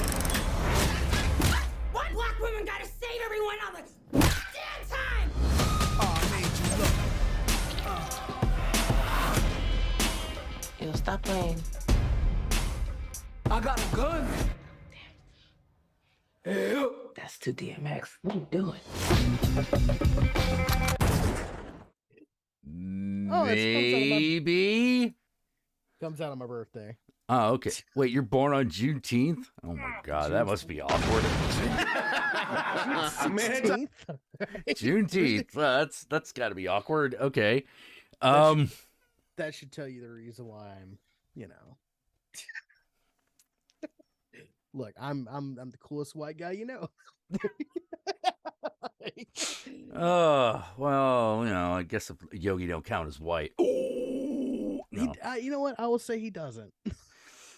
he got some of that. He's got some of that Romani. He got that gypsy blood. That's I wouldn't use the G word, but you know what? You lived your life. I've lived my truth. No, I just I'm saving comedy. Fucking. I can't. I'm like conservatives. You can't save comedy. You know where comedy goes to die. Like, are you fucking serious? Like, look at Dennis Miller. That guy was funny at one point. Was he? Well, he was never as funny as people thought he was, but worth a chuckle. Now look at him. Now he's getting punked by... I knew Dennis Miller was fucking done when, Don King is fucking getting dips on him. And I'm like, damn. I know, like, Don King is, no slouch in this arena, but, come on, man. You're supposed to do this professionally. Well, see, that's the thing. Man, I've heard that The Highlander was a documentary, and the events happened. Wait, what? There's a Roseanne special? Oh yeah, she released a special that exclusively played on either it was Fox News or Fox TV called "Cancel This." What? Roseanne. Ah! Oh my God, Roseanne's blonde now. Oh yeah, that happened. I can't. I Sorry, can't, bud. man. Like, what the fuck? You were totally canceled. Yeah. No one wanted to work with you anymore. You know why? Because you're a racist. Fucking, asshole. yeah, come on, Roseanne. You fucking serious? John Goodman gave up on you. John Goodman gave up on you. Come on. And The Connors became a much better show afterwards. Yeah, but I just find myself going you got fucking... John Goodman gave up on you. Come on. Shouldn't that have been a come to Jesus moment? Victor says racist shit on Ambien high and now cries about it. I have done a lot of drugs. I have done a lot of drugs. I've never said anything that racist while on drugs. I've been so high, I've had conversations with aliens. Yes. In alternate dimensions. Yes. Yeah. I have talked to angel aliens about the nature of the fucking universe. I have died in an electric chair. I've done a lot of things on drugs, but I never got racist with it. Because like the racism, because here's the thing, it's like any racism that would have been there would have been the racism I took with me. Oh, I think I know what the problem is. Yeah, because I'm like, no. If you like, it's one thing to just look. At some point, it goes a little bit like this. What was the name of that guy? Like, not Amos and Andy, but like fucking Opie and Andy. Opie and Andy. Yeah, which one was it? Opie Opie or Andy? Which one of the motherfuckers was it? Andy was the worst one. Andy was the worst one. Okay, so when like he went on his big fucking weird rant, for about the first minute, you were like, well, he's just being pissed. But then it went on. And you're like, oh no. And then the problem became who this person was, not what they did. Yeah. You're like, oh no, you actually a motherfucker. You actually a piece of shit. Oh my God, should we have canceled it? Yeah. Like if this had been, how long this been going on? Look into it. Forever. This is just the first time like someone called him out on it. It's kind of like that Dilbert fella. Yeah, no, it's exactly like that. You know, like here's the thing: if Dilbert fucking idiot was trying to be cool, but was trying to be earnest but cool, even with that message, he could have done it. He's like, I think the best thing we could do for black people is just fucking leave them alone. Let's just let them do it. Just let them do whatever their thing is, because I don't think we're equipped really to help. We might just be equipped to get in the way, and so maybe the best thing we could do is to stop doing that. Which for me, it's like, even if that was the sincere part of it and the only part of it that he said, I still would have issues with, because it's like, no, man, you can't just like isolate an entire fucking group of people. That's how you genocide them. I know. I know, but like the thing is, as Victor Nickerfunk fucking brings up, this ain't even the first time. This ain't even the second time. Like he's so fucking notorious. Fucking Robot Chicken already did a sketch about him like years back. You know, this was just the point at which everyone was like, all right, we can't take this anymore. Right. You know, we can't take this anymore. This is the limit. You know.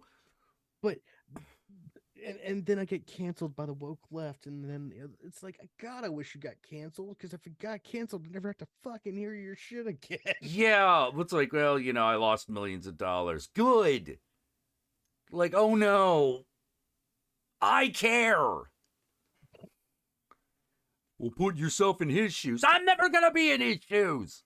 I don't care to be in his Give me shoes. $a multi-million first, and then we'll see what I do. Mm-hmm. You know, we'll see. Maybe money does just make you racist. I'd love to test that theory. Yeah, I'd love to test that theory. Let's find out. You know, but like, come on. Like, I'm just like, no, I got no sympathy.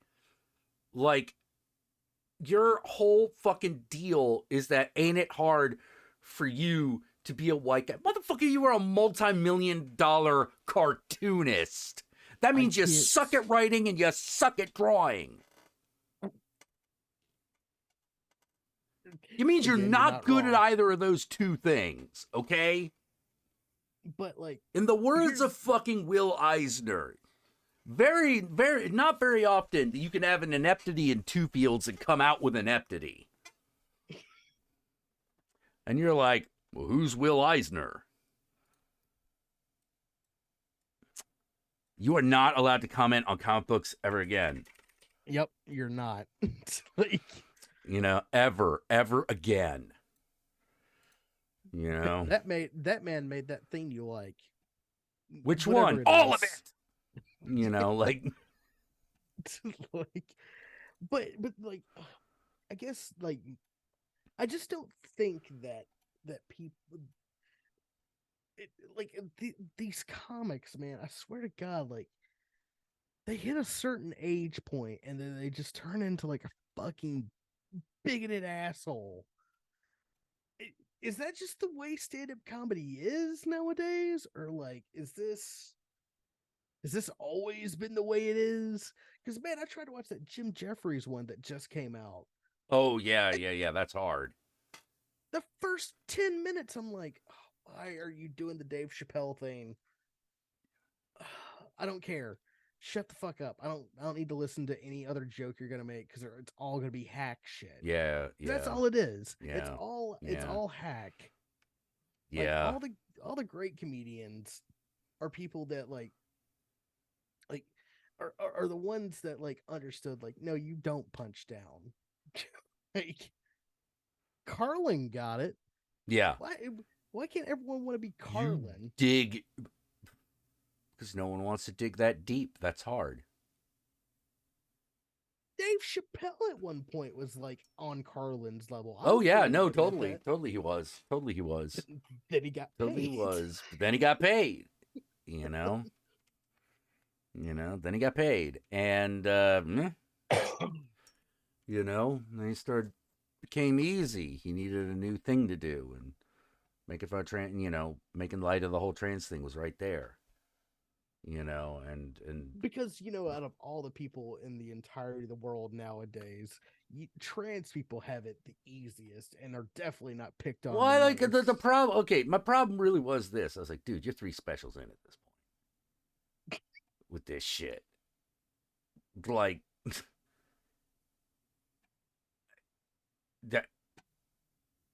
that wasn't even that big of a laugh. You could have cut that out. Oh, but could he have? Because that was fucking 40 minutes of his entire special. Well, that last one, yeah. I mean, the first two, I was like, I like the second one, I was like, I'm telling you, this is gonna just become his bit. Yeah, and then it was like most of the next special. You're just like, oh, come on. The Dave Chappelle I fell in love with, that was a great comedian, is long gone. We now get the white man's Dave Chappelle. Yeah, he's going to Kanye concerts. I can't believe he's like hanging out with Elon Musk. That is some bullshit. He got money. Yeah. He got money and then like built a big house in the middle of fucking Ohio and then decided he didn't want anyone else near him. He went to Africa because he found out that the Chappelle show started becoming a joke about him, which is a fair assessment to take. And honestly, like, yeah, I get it. You're right. It was, the joke was about you being black. It was no longer about a black man. It became like very minstrel. Yeah. It's like I see how you're like, God damn it, fuck this. You know, I see it. I saw it. But then you came back, and then like ever since then, you've had a axe to grind with people that really have no. I keep telling you. Well, like there was back when you had an axe to grind with people who like were fucking with you. That was like, well, we get that. Yeah. But now it's like you're picking on trans people. Why? That seems dumb. Because I made one really bad joke and they rightly called me out on it, and I can't take that affront to my ego. Yeah. Again, like, you're a fucking comedian. You are the butt of the joke, bud. Like, how do you... It's the reason, again, it's the reason why Mitch Hedberg will always work. It's the reason why Carlin would always work. It's the reason why Pryor would always work. At the end of the day, the comedy isn't about breaking down someone else because of who they are. It's about the fact that I am an idiot living in a world that makes no sense. Yeah. Yeah. Stand-up comedy should be like mad profits. You should be able to tell jokes about the ilks of society. But you never do that shit to the parts of society that have no one standing up for them, because that's mean, and it's goes against the entire spirit of comedy, which is, hey, let's make fun of the king. Yeah. You can't be mad at us if it's funny. Yeah. Because, like, that's, well, how to put it? Because that's where the biggest laughs are. Yeah. You know? That's where the biggest laughs are. You know, biggest laughs are making fun of the president. Hell, we got 3 fake news shows that prove that every week. Every week, you know? And the thing is that, you know, you don't even need a Trump. He could just be regular president doing his thing. It don't matter. Because the joke is, yeah, for some reason we put this idiot on a pedestal. Why did we do that again? Oh, right, because there's bigger idiots. Yeah. Because we're trying to figure out what's the best idiot to put in charge here. You know, the king idiot, or the idiot who is just smart enough to know how to hedge in the other idiots. You know what statement I hate? Yeah? Is when people say that, oh, now we're in an idiocracy. And I'm like, no. Now? we're not. Well, you know, like, now? What did Idiocracy do? What happened in that film? They found the one guy that was smarter than everybody else, and they put him in charge. We're not even at that level. Oh yeah. That's the hopeful future. Yeah. You know, like- that's a hopeful future. Like, oh hey, here's a man of average intelligence who just knows that. Oh, thank God he knows he can put water on crops. Oh. On crops, yeah, that's it. Oh, we're going through a drought. Oh, we're gonna keep giving him energy drink. What? Why? Yeah. And no It's one what they even thinks crave. it's what plants crave. That, but who told you that? Huh? It's not. It's electrolytes. It's electrolytes. It's what plants crave. It's like, you know what electrolytes are, right? It's salt.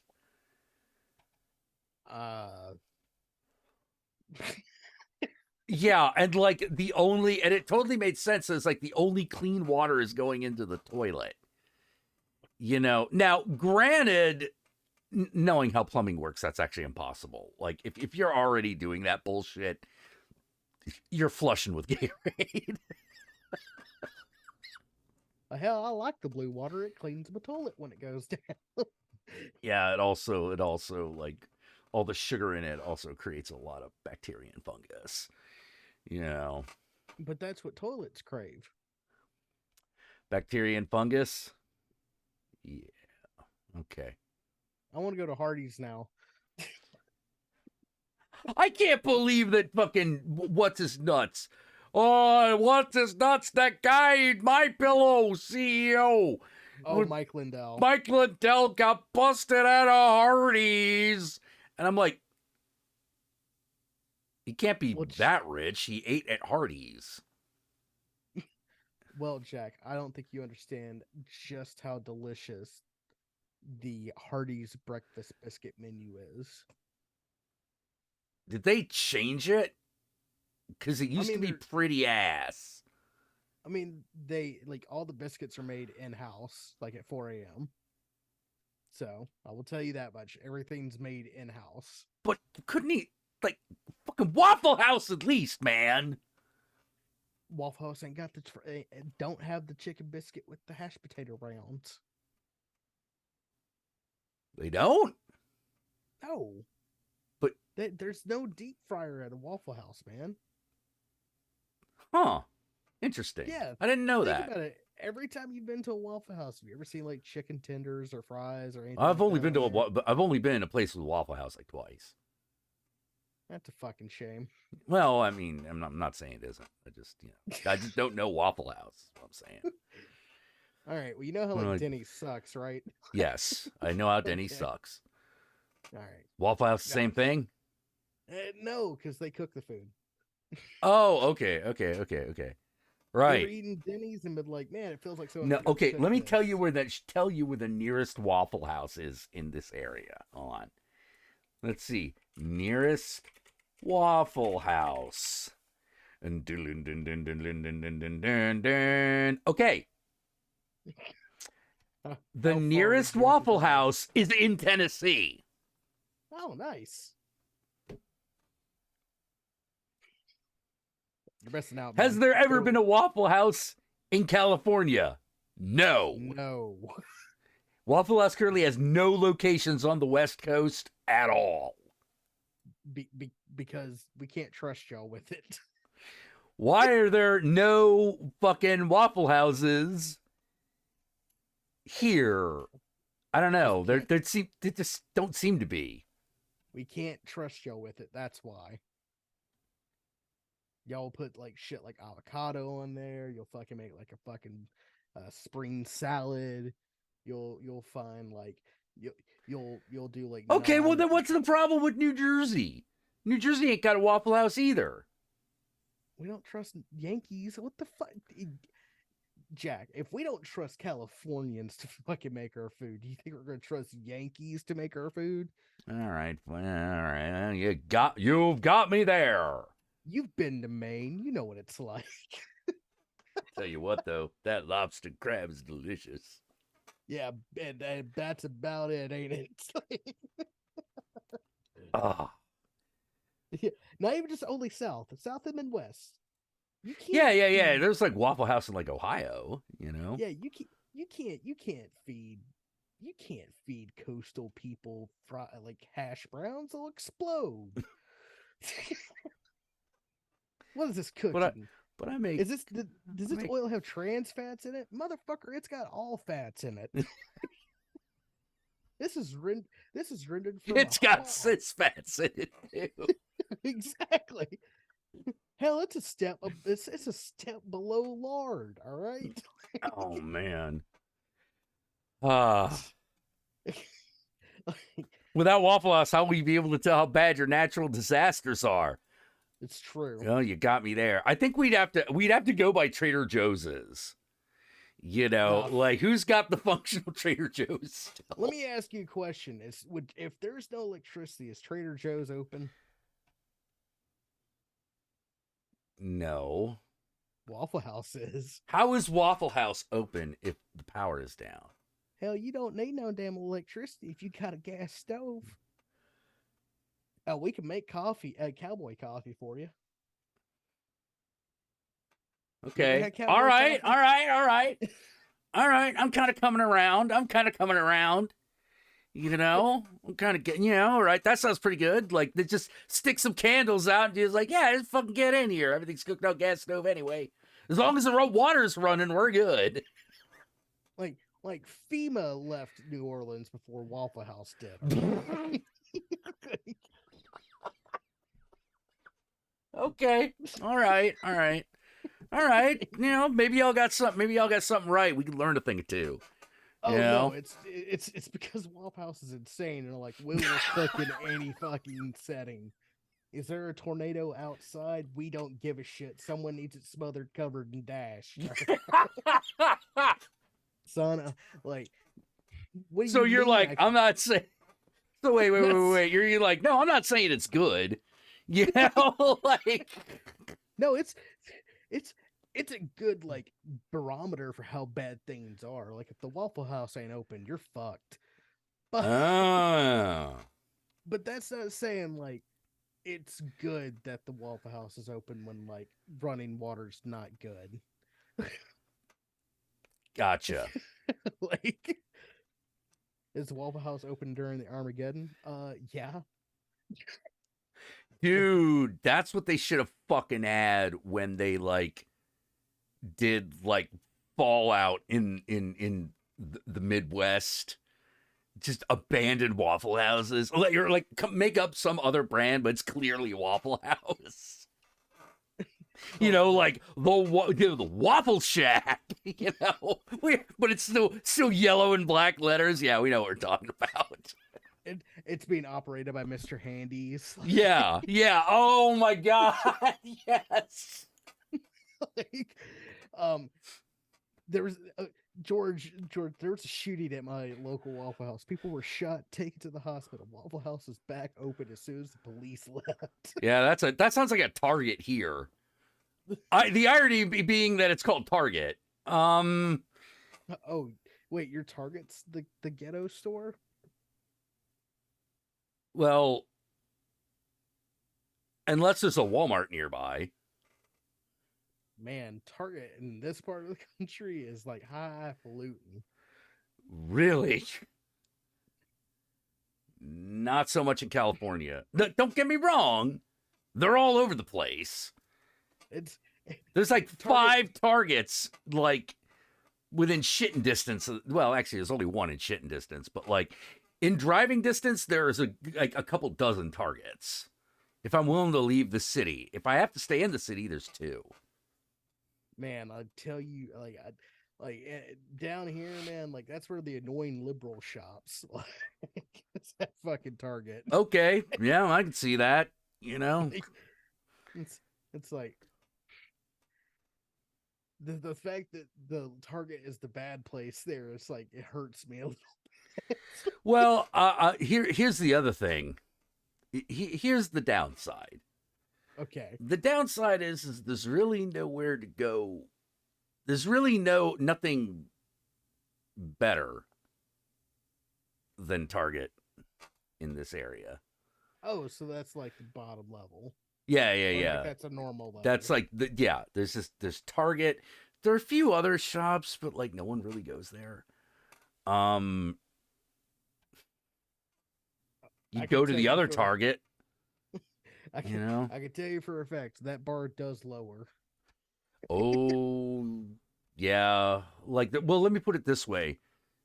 Walmart is not allowed to do business in San Francisco. There is no Walmart in San Francisco. Again, that makes sense. Like, I don't think y'all could shop at Walmart. That place ain't made for y'all.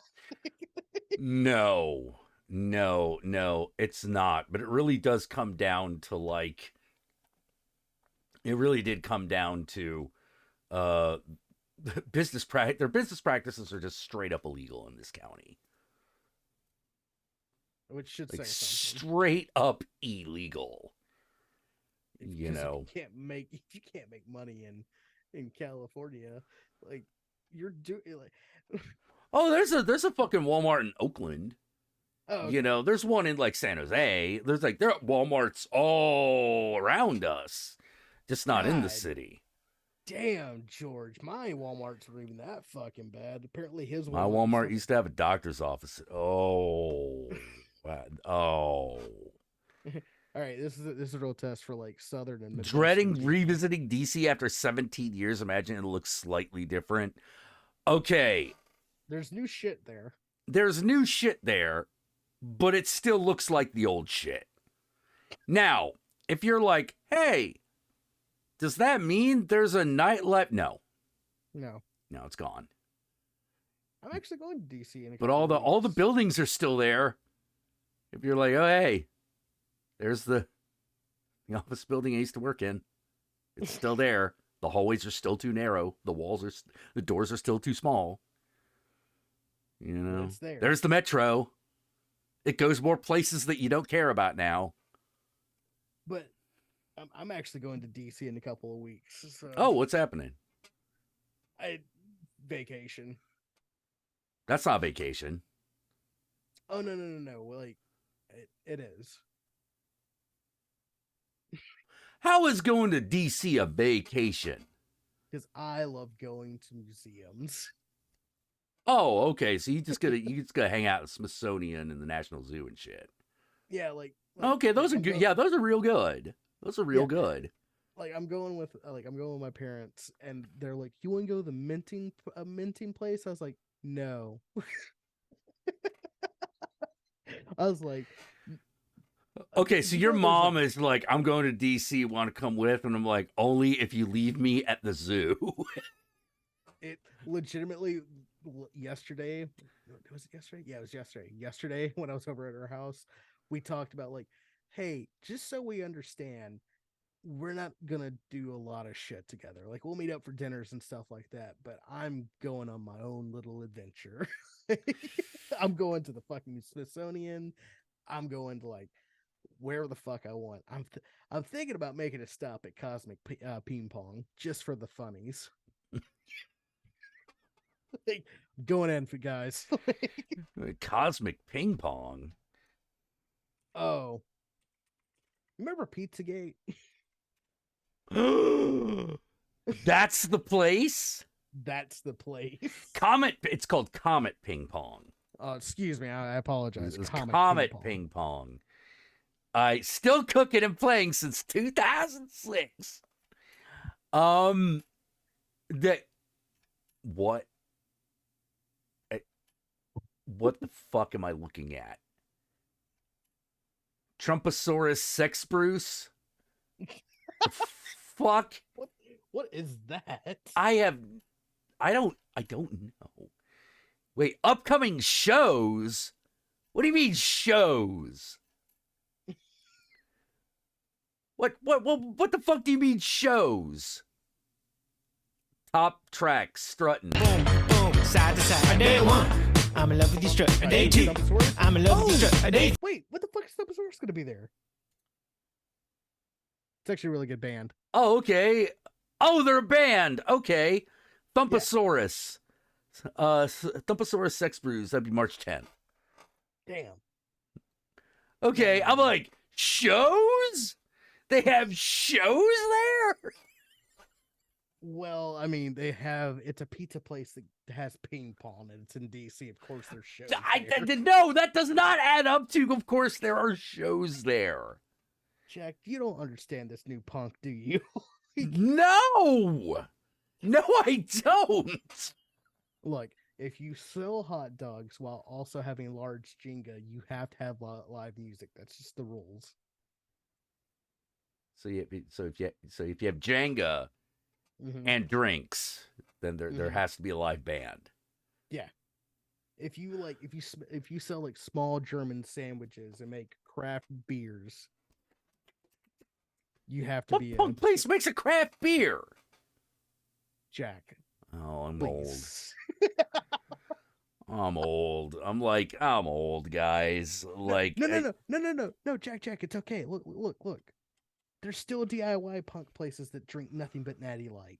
Fuck. Well, I hate Natty Light. Well, I need that shit. shit. It tastes like shit. Yeah, it's terrible. I hate it. But I'm just like. But you know what Natty Light is? Cheap. Yeah, totally.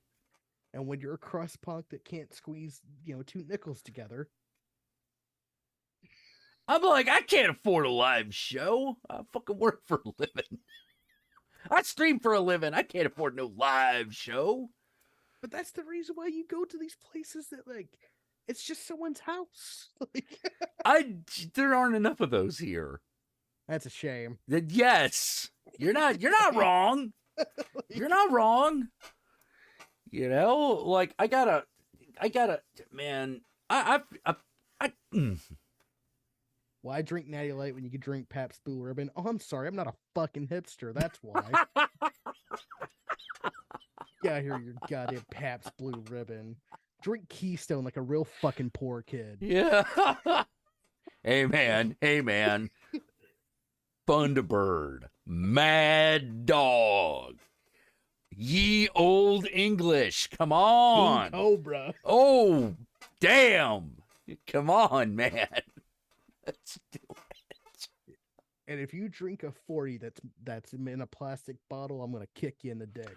Oh, that's right. They start do. I saw that the other day. I'm like 40 in a plastic. Only cops buy that shit. Yeah, no shit. Like what the fuck? Like no, fuck. The whole point of the 40 is like if you get caught, you can throw it like a distraction. Yeah, boom. Like you fucking ninja and shit. Like I was, plastic bottle, really.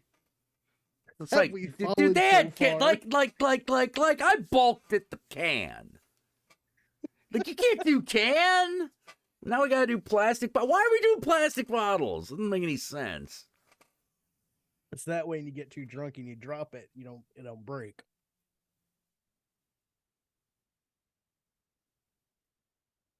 People today just got no appreciation. I mean, back when I was drinking 40s, you just duct taped it to the person's hand. You don't have to have that problem anymore. Well, like that's what fucking remember fucking Gory, Edward 40 hands. Yeah, duct tape 40 to each hand.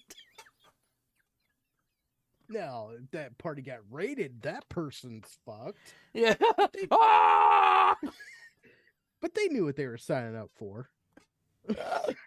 Oh my god. I do have to agree with that blackening thing of like I've never seen Friday. What?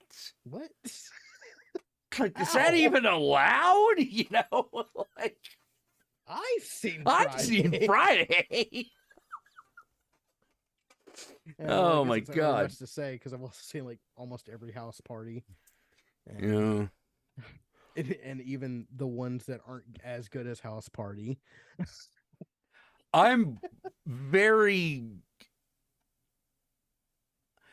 don't think I'm going to be seeing the new House Party in a theater because I don't think I live in a cool enough area.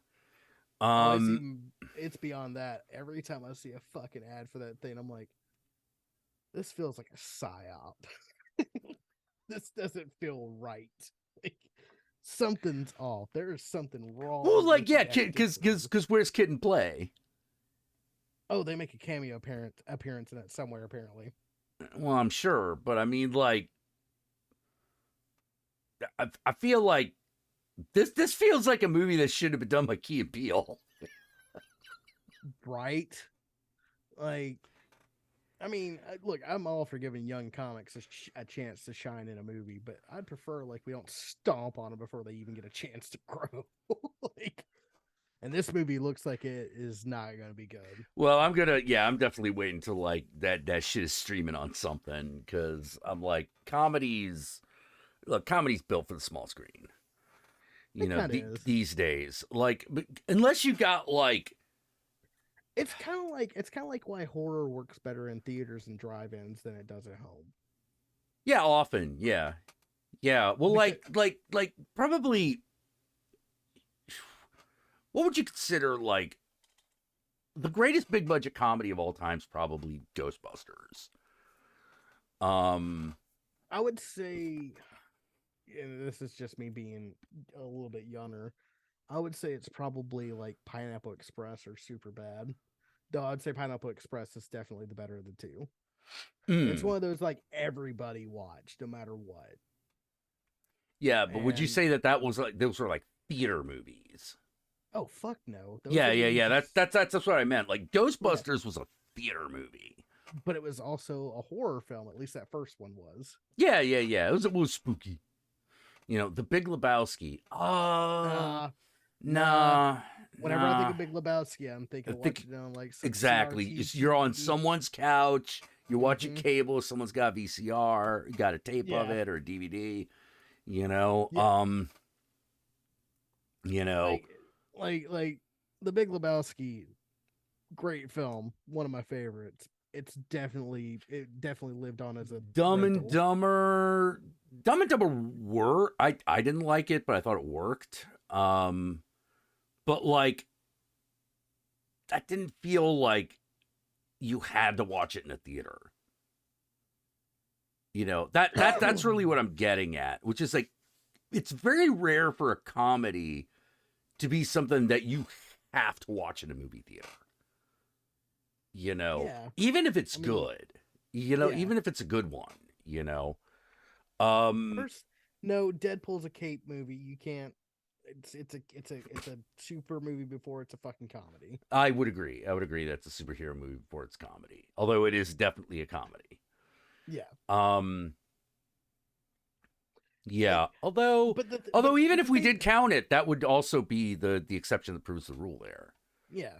You know. But for me, it's like the reason why comedy works better. Like it's about being in a more intimate setting. I guess. I think you're right. I you know.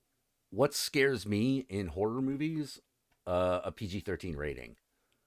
Yeah, no, I see a PG-13 rating horror film. I get very nervous. Yeah. I get very nervous. That's why I'm very nervous about the fucking the Boogeyman, because like, yeah, they're doing a version of Stephen King's Boogeyman again. Of course, yeah. Here's the problem with that. It's a really, really good early Stephen King short story. Mm-hmm. Is that the face? It's okay. All right, that's fine. Sorry, yeah, I just saw like the only thing you cannot do with that story, things that people want to see done with that story with a PG-13 rating. No.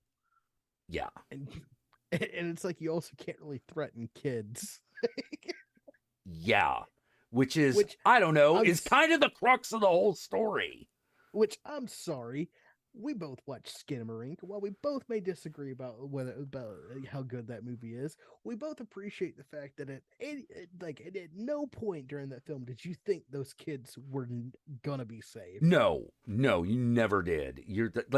Look, the minute it was like, stick it in your eye, you knew. Oh shit, oh shit, we're somewhere bad. Yeah, there is a Boogeyman from 1980, which is also based off of the fucking Stephen King short story. The problem is this is a thing that they keep trying to they've remade several times. The problem is always it never lives up to the promise. And if it's PG-13, then you basically cut its balls off at the start. It means you can't get there. Because I'm going to tell you something about that It. About that movie, It Part 1. If it was not for watching it eat Georgie's arm off and that huge blood spray into the street, that movie wouldn't have worked. It utterly would have fucking fallen flat. It would have been like, yeah, okay, this is all right. That bit propelled the movie. It would be forever compared to the Tim Curry one.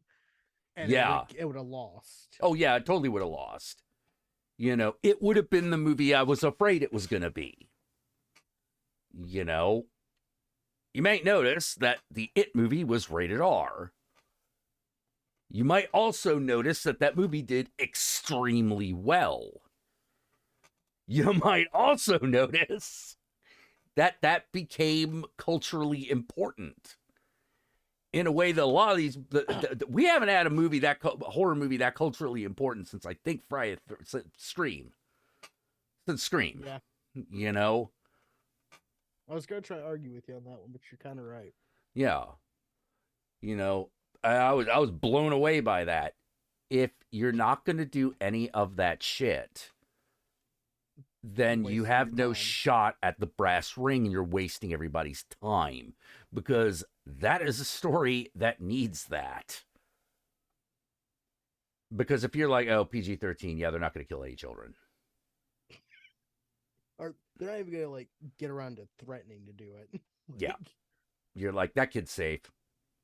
No, that's it. That's it. You're done. It's over. Mm-hmm. No movie. And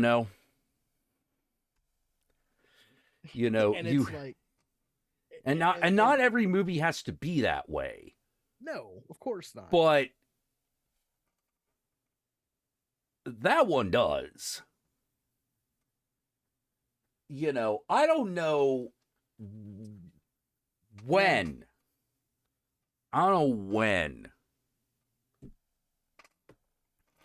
Just imagine if they execute some of the deaths in It like the book.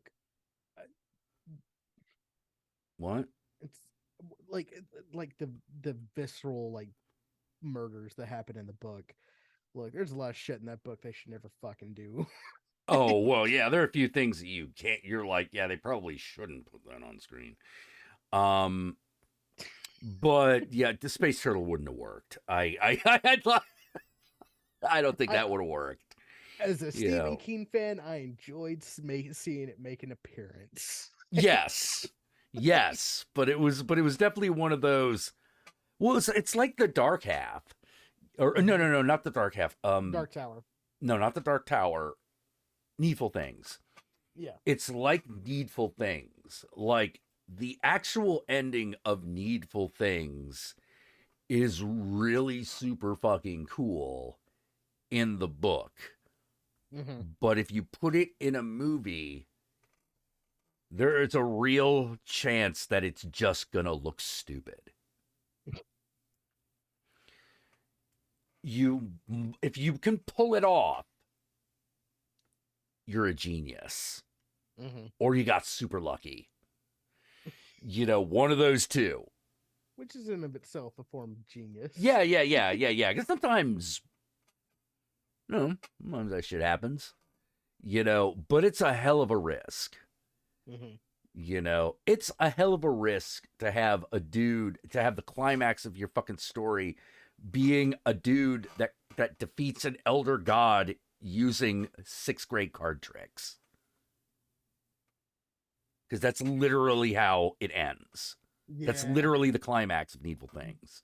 The shine is a weird, fickle narrative device. Yeah, because then that's the other thing, which is then you have to take time to explain what the fuck The Shining is, even though you've already got the movie The Shining, but you have to explain how it works in this circumstance. That's harder. The Shining is faith. Oh, okay, I get that. No, you don't get it. No, it's not about faith in a god. It's about faith in anything. You have to have a strong belief in whatever it is. It's the reason why when the kids in it starts fucking naming birds, it scares Pennywise away. Mm-hmm. That doesn't make sense. I know. Right now it doesn't. Exactly. Like, I'll tell you this, like, the thing is that Needful Things is best as a book is best after you've read The Dark Half. Mm-hmm. Because that is Pangborn. It's Pangborn, right? I think so. Yeah. Sounds right. I think it's Pangborn. I'm too tired to disagree. Yeah, that's the. Hold on, let me look it up, man. Pangborn. Cop. Alan Pangborn. Alan Pangborn. Yeah. That's Alan Pangborn's journey from his disillusionment with everything to realizing that the supernatural is real. And that he is a part of it. Because he's like he's interesting because he's the cop that lives. Cops don't usually live in a Stephen King story. He's the exception. No.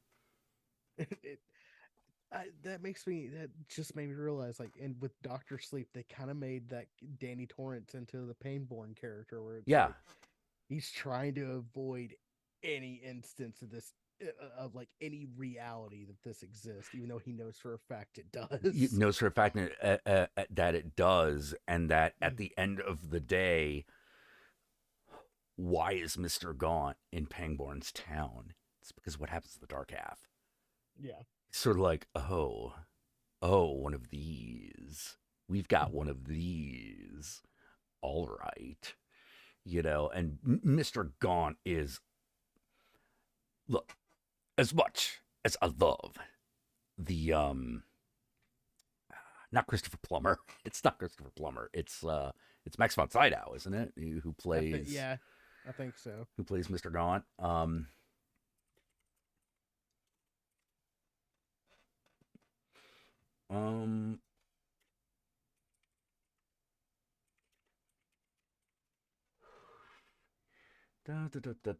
Oh, Leland Gaunt is played by.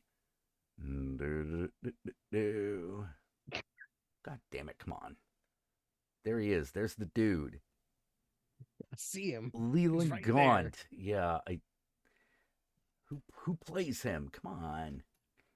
That guy. Fucking. I need that guy's name. All right, IMDb it is. Max von Sydow. Yeah, you're yeah, right. it is Max von Sydow. Yeah, okay. Yep. Yeah, yeah. As much as I love Max von Sydow, like the Leon Gaunt in the book is terrifying. Like you know how like sometimes in like a spooky kids story, there's like that weird guy that they're initially afraid of, but turns out to be all right. He's not. He's He doesn't not. Turn out to be all right. He's not like he is. How to put it? He's flat out Narlapatep. Mm-hmm. He is flat out Narlapatep. He is the guy who is above Randall Flagg's pay grade. Yeah. Yeah, because they don't defeat him. No. Like he just goes away and it's just kind of like, oh, so it's gonna be like that. All right, see ya. Wait, what do you mean? What do you mean, see ya? Well, I mean, you defeated me, but you didn't defeat me. I'll just wait till you're more vulnerable, and I'll come back. Yeah, I'll come back and try this again. Like why do this? I think you're missing the point of the exercise, my dear boy. He's just an asshole. Evil because he's bored. Yeah, yeah, and he's Jesus. Yeah, Like Randall Flagg is evil because he wants to hold power. Because he's a little pissy boy that isn't respected. yeah. He's the man in black. He's a devil of a different sort. He's lower on the totem pole than Gaunt. Mm-hmm. Gaunt, no one can touch. No one can really touch Gaunt. It's one of those like, oh no, I was the devil before you even had a name for it. Randall Flagg's just been the devil after that. Randall Flagg's the devil. I'm darkness. Yeah. What do you mean by that? Everyone's scared of the dark. Dark. Everyone's scared of me. I'm just good. I'm just doing shit. You ever just think about that? Like, man, no matter how old you are, you still don't like being like in an unfamiliar place in the dark. You see shit in the dark. Yeah. You'll start seeing shit. Which is the reason why I love Skinamarink. It's why I appreciate what it's trying to do. Right. It didn't do that for me, but I understand that that's what it was trying for, and that will make it that matters to me. Outwater, on the other hand, is a piece of shit. Hey, Jack, you like Outwater? It's like, yeah, all right, there. I'm talking over here, but the camera's over there. Occasionally, you'll see my face. You might see something. Oh, there I am. So what's that you're looking at? That's what the camera's looking at. That's what the guy holding the camera's looking at, and you're like, but why though?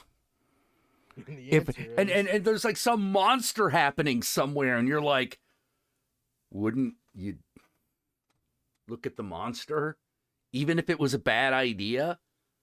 They filmed a movie through a glory hole. Yeah. I mean, there's not going to be a happy end. There's no orgasm. Look, I describe this thing as a fucking dry hand job that just doesn't stop. And it hurts. And you're just like, why? And I've met a lot of people who said it was really, really, really, really good. And they really liked it. However, there's one thing we discovered was in common with all of them. Which is? They were all high. Yeah, that's fair. And I'm like, I'm not saying that you should watch every movie sober. But if the defining thing about whether a movie works or not is whether or not you're high, then it's not the movie. Hey, now. Hey. What? Just because you're right. Well, it's like the Wall. Everyone gets high and watches The Wall, but The Wall is still a good movie, even if you're sober. It's true. Hot Tub Time Machine, on the other hand. Yeah, a little less so. it's no the wall, you know. Hell, that ain't even Yellow Submarine, you know. I was watching that Blood Spire vlog, which everyone should go check out if you haven't already. Yeah, we did a vlog on the Outwaters. Dude, It's set in the desert. That was the first clue I had that we were in. We were not going somewhere good. I'm like, oh god, the title is even more pretentious than it sounds. This is not good. Man, like that entire fucking vlog, you had the grimace of a man who like had his dog kicked in front of him. Oh, dude. Like I said, let me put it this way. Knock at the Cabin is a very well-made movie, and I hate it. Mm-hmm. And I hate it. Mm-hmm. Outwater.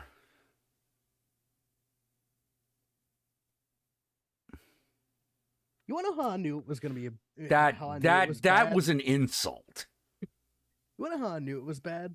Because the second you stopped watching it, I got text from you going, "Hey, don't ever watch this film.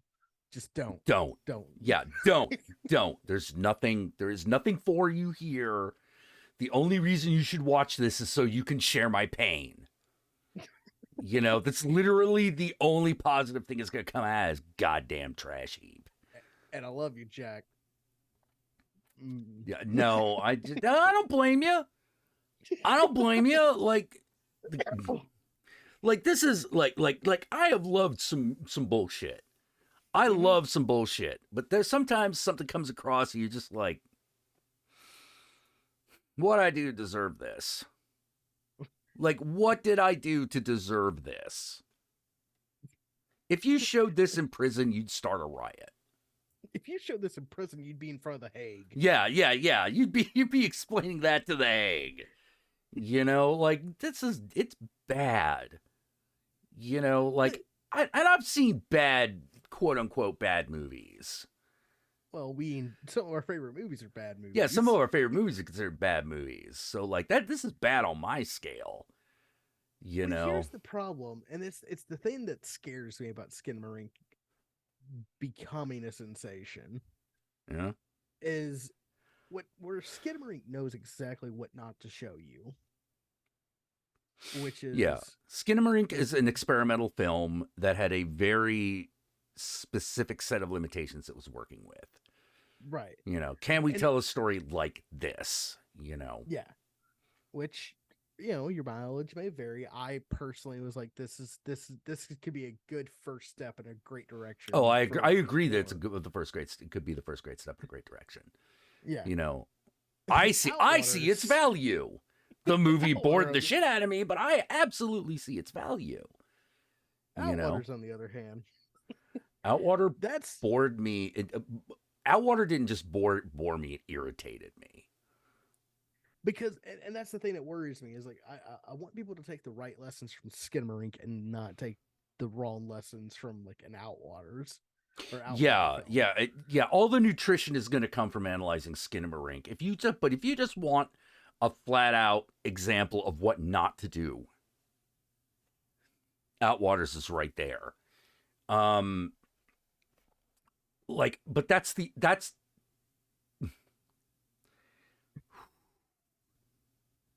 that's like, it's not that it isn't an important lesson, is that there are easier ways to learn not to stick your hand in a blender than by doing it. Right. You know, there are better ways to learn that lesson. And it's just like looking at it, I don't understand what the point of it As someone who was. grew up raccoon hunting with a coal miner's lamp on my hat, I think I could have made a better source of light than that. Yes. You use big light. Because, like, here's the thing. Something makes horrible big noise. Are you going to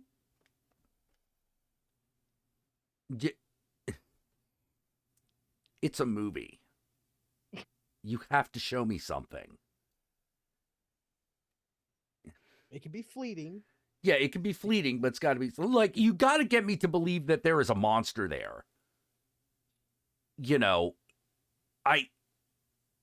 I didn't necessarily believe that there was a witch in Blair Witch, but I knew something terrible was happening. Like someone was killing somebody. You know? Paranormal Activity. Paranormal Activity, yeah. There's a lot of nothing happening in that movie, but it's constantly building up to the something. To the something, yeah. Yeah, it's constantly building up to the moment where dude is throwing at the camera. You know, that, and you're like, oh, okay, that was great. And then, like, I actually think my favorite is the third one. It's definitely not the last three. Well, it's definitely not any of the ones after that. I'll tell you that. You know, I didn't even think Paranormal Activity 4 was that bad, but I knew it wasn't that good. You know, it wasn't that great. And then 5 came out, and you're like, oh. Yeah, this is just... It can get worse. It can get worse. You will see the... And I'm like, we don't... If that's your gimmick, that's terrible. Because that's not supposed to be a gimmick. That's supposed to be a thing that happens. You know, because we all know how that's supposed to go down. That's supposed to be like, oh shit, we ended up in here. That's supposed to be the surprise when you get into the theater. Yeah. You know, are you telling me that the rest of the movie is so bad that you had to put that in the advertisement to have any hope? Yes. Yeah. Oh, let's go into Who's Toby. Why? Like, we don't need to fucking know. I don't know. He's some demon guy. Like, he's some demon. That's all we really needed. No. Interdimensional travel. Yeah. Well, like what was also like, it was like, yeah, for those of you that don't know, basically at the end of 5, they go through like this weird alternate dimension portal that leads them to the first house. Yeah, because of course. You know, like, because of course. That was one of those, like, oh my God, we're going to end up at the front. Yeah, we did. Okay, great. Back it up, boys. Like, we're done. You know? They were going through the entire, like, Paranormal Activity, cinema, all the movies. And I came down and they were watching 5, and I came down right at the end, and that scene happens, and I went, well, glad I gave up on that. Gave up, yeah. Clearly, there was no reason to keep watching this shit.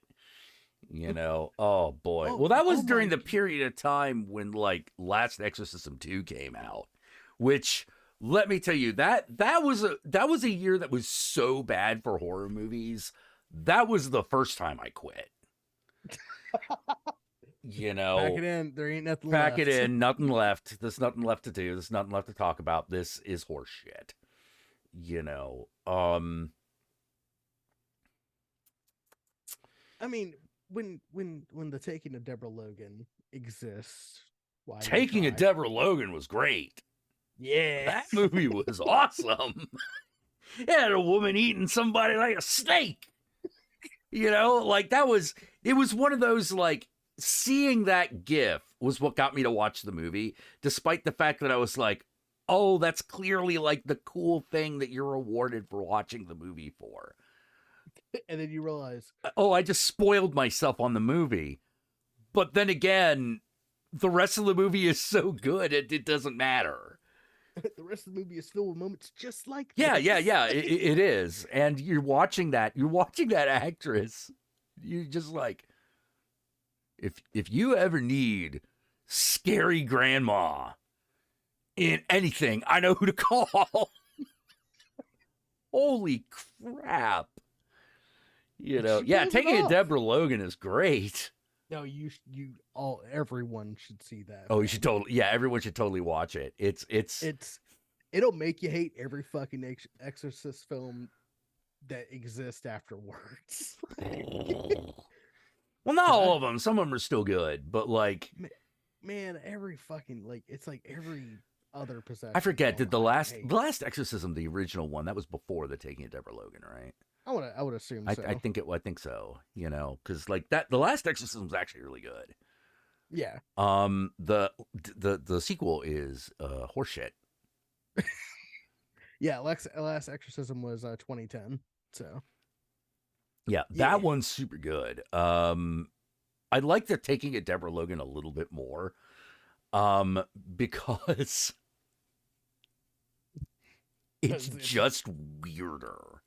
Yeah, it goes beyond the Exorcist tropes. It goes into like this weird like monster movie. I don't know how else. Yeah. It gets to this point where you're just sort of like, okay, so it's not a demon. What is it? And then it kind of reveals what it is, and you're like, I don't know how you're gonna stop that. I have no idea how you're gonna. Good luck with that shit. You know, there's definitely a point in this movie where I would have been like, look, I'm sorry, but there is clearly nothing we can do here. I'm out.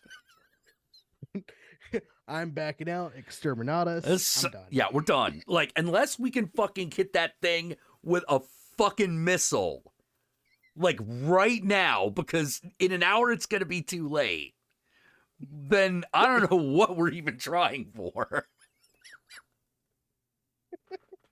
And it's a doozy of a film. Everyone should watch it at least once. The Last Exorcism 2, as the plot of Last Exorcism 2, deserved to be in a much better movie.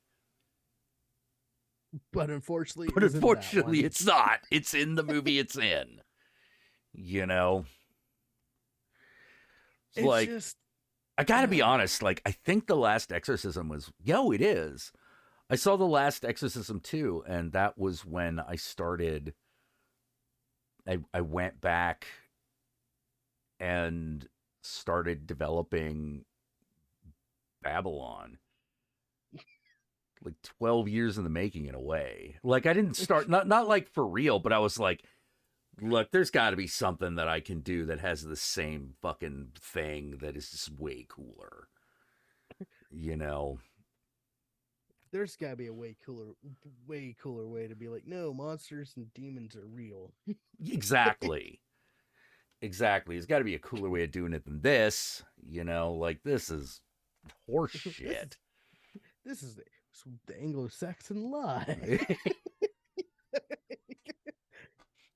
All right, Jack, it's almost 4 a.m. I gotta get some sleep. Yeah, I got some shit I gotta do. All right. Dude, look, I think I'm gonna drive myself to 7-Eleven. Hey, buy some cigarettes. Big gulp and couple like tornadoes and get yourself some cigarettes. I think maybe I'll skip the tornado. I might get myself a Slurpee though. Pussy. Hey man, look. All right. Not all of us are blessed with natural fat attitude, okay? Goddamn right. Yeah. All right, I'll talk to you later. You take care. Night, everybody. Avi Stars, Disco Inferno, member Satan. I love you very much. Talk to you.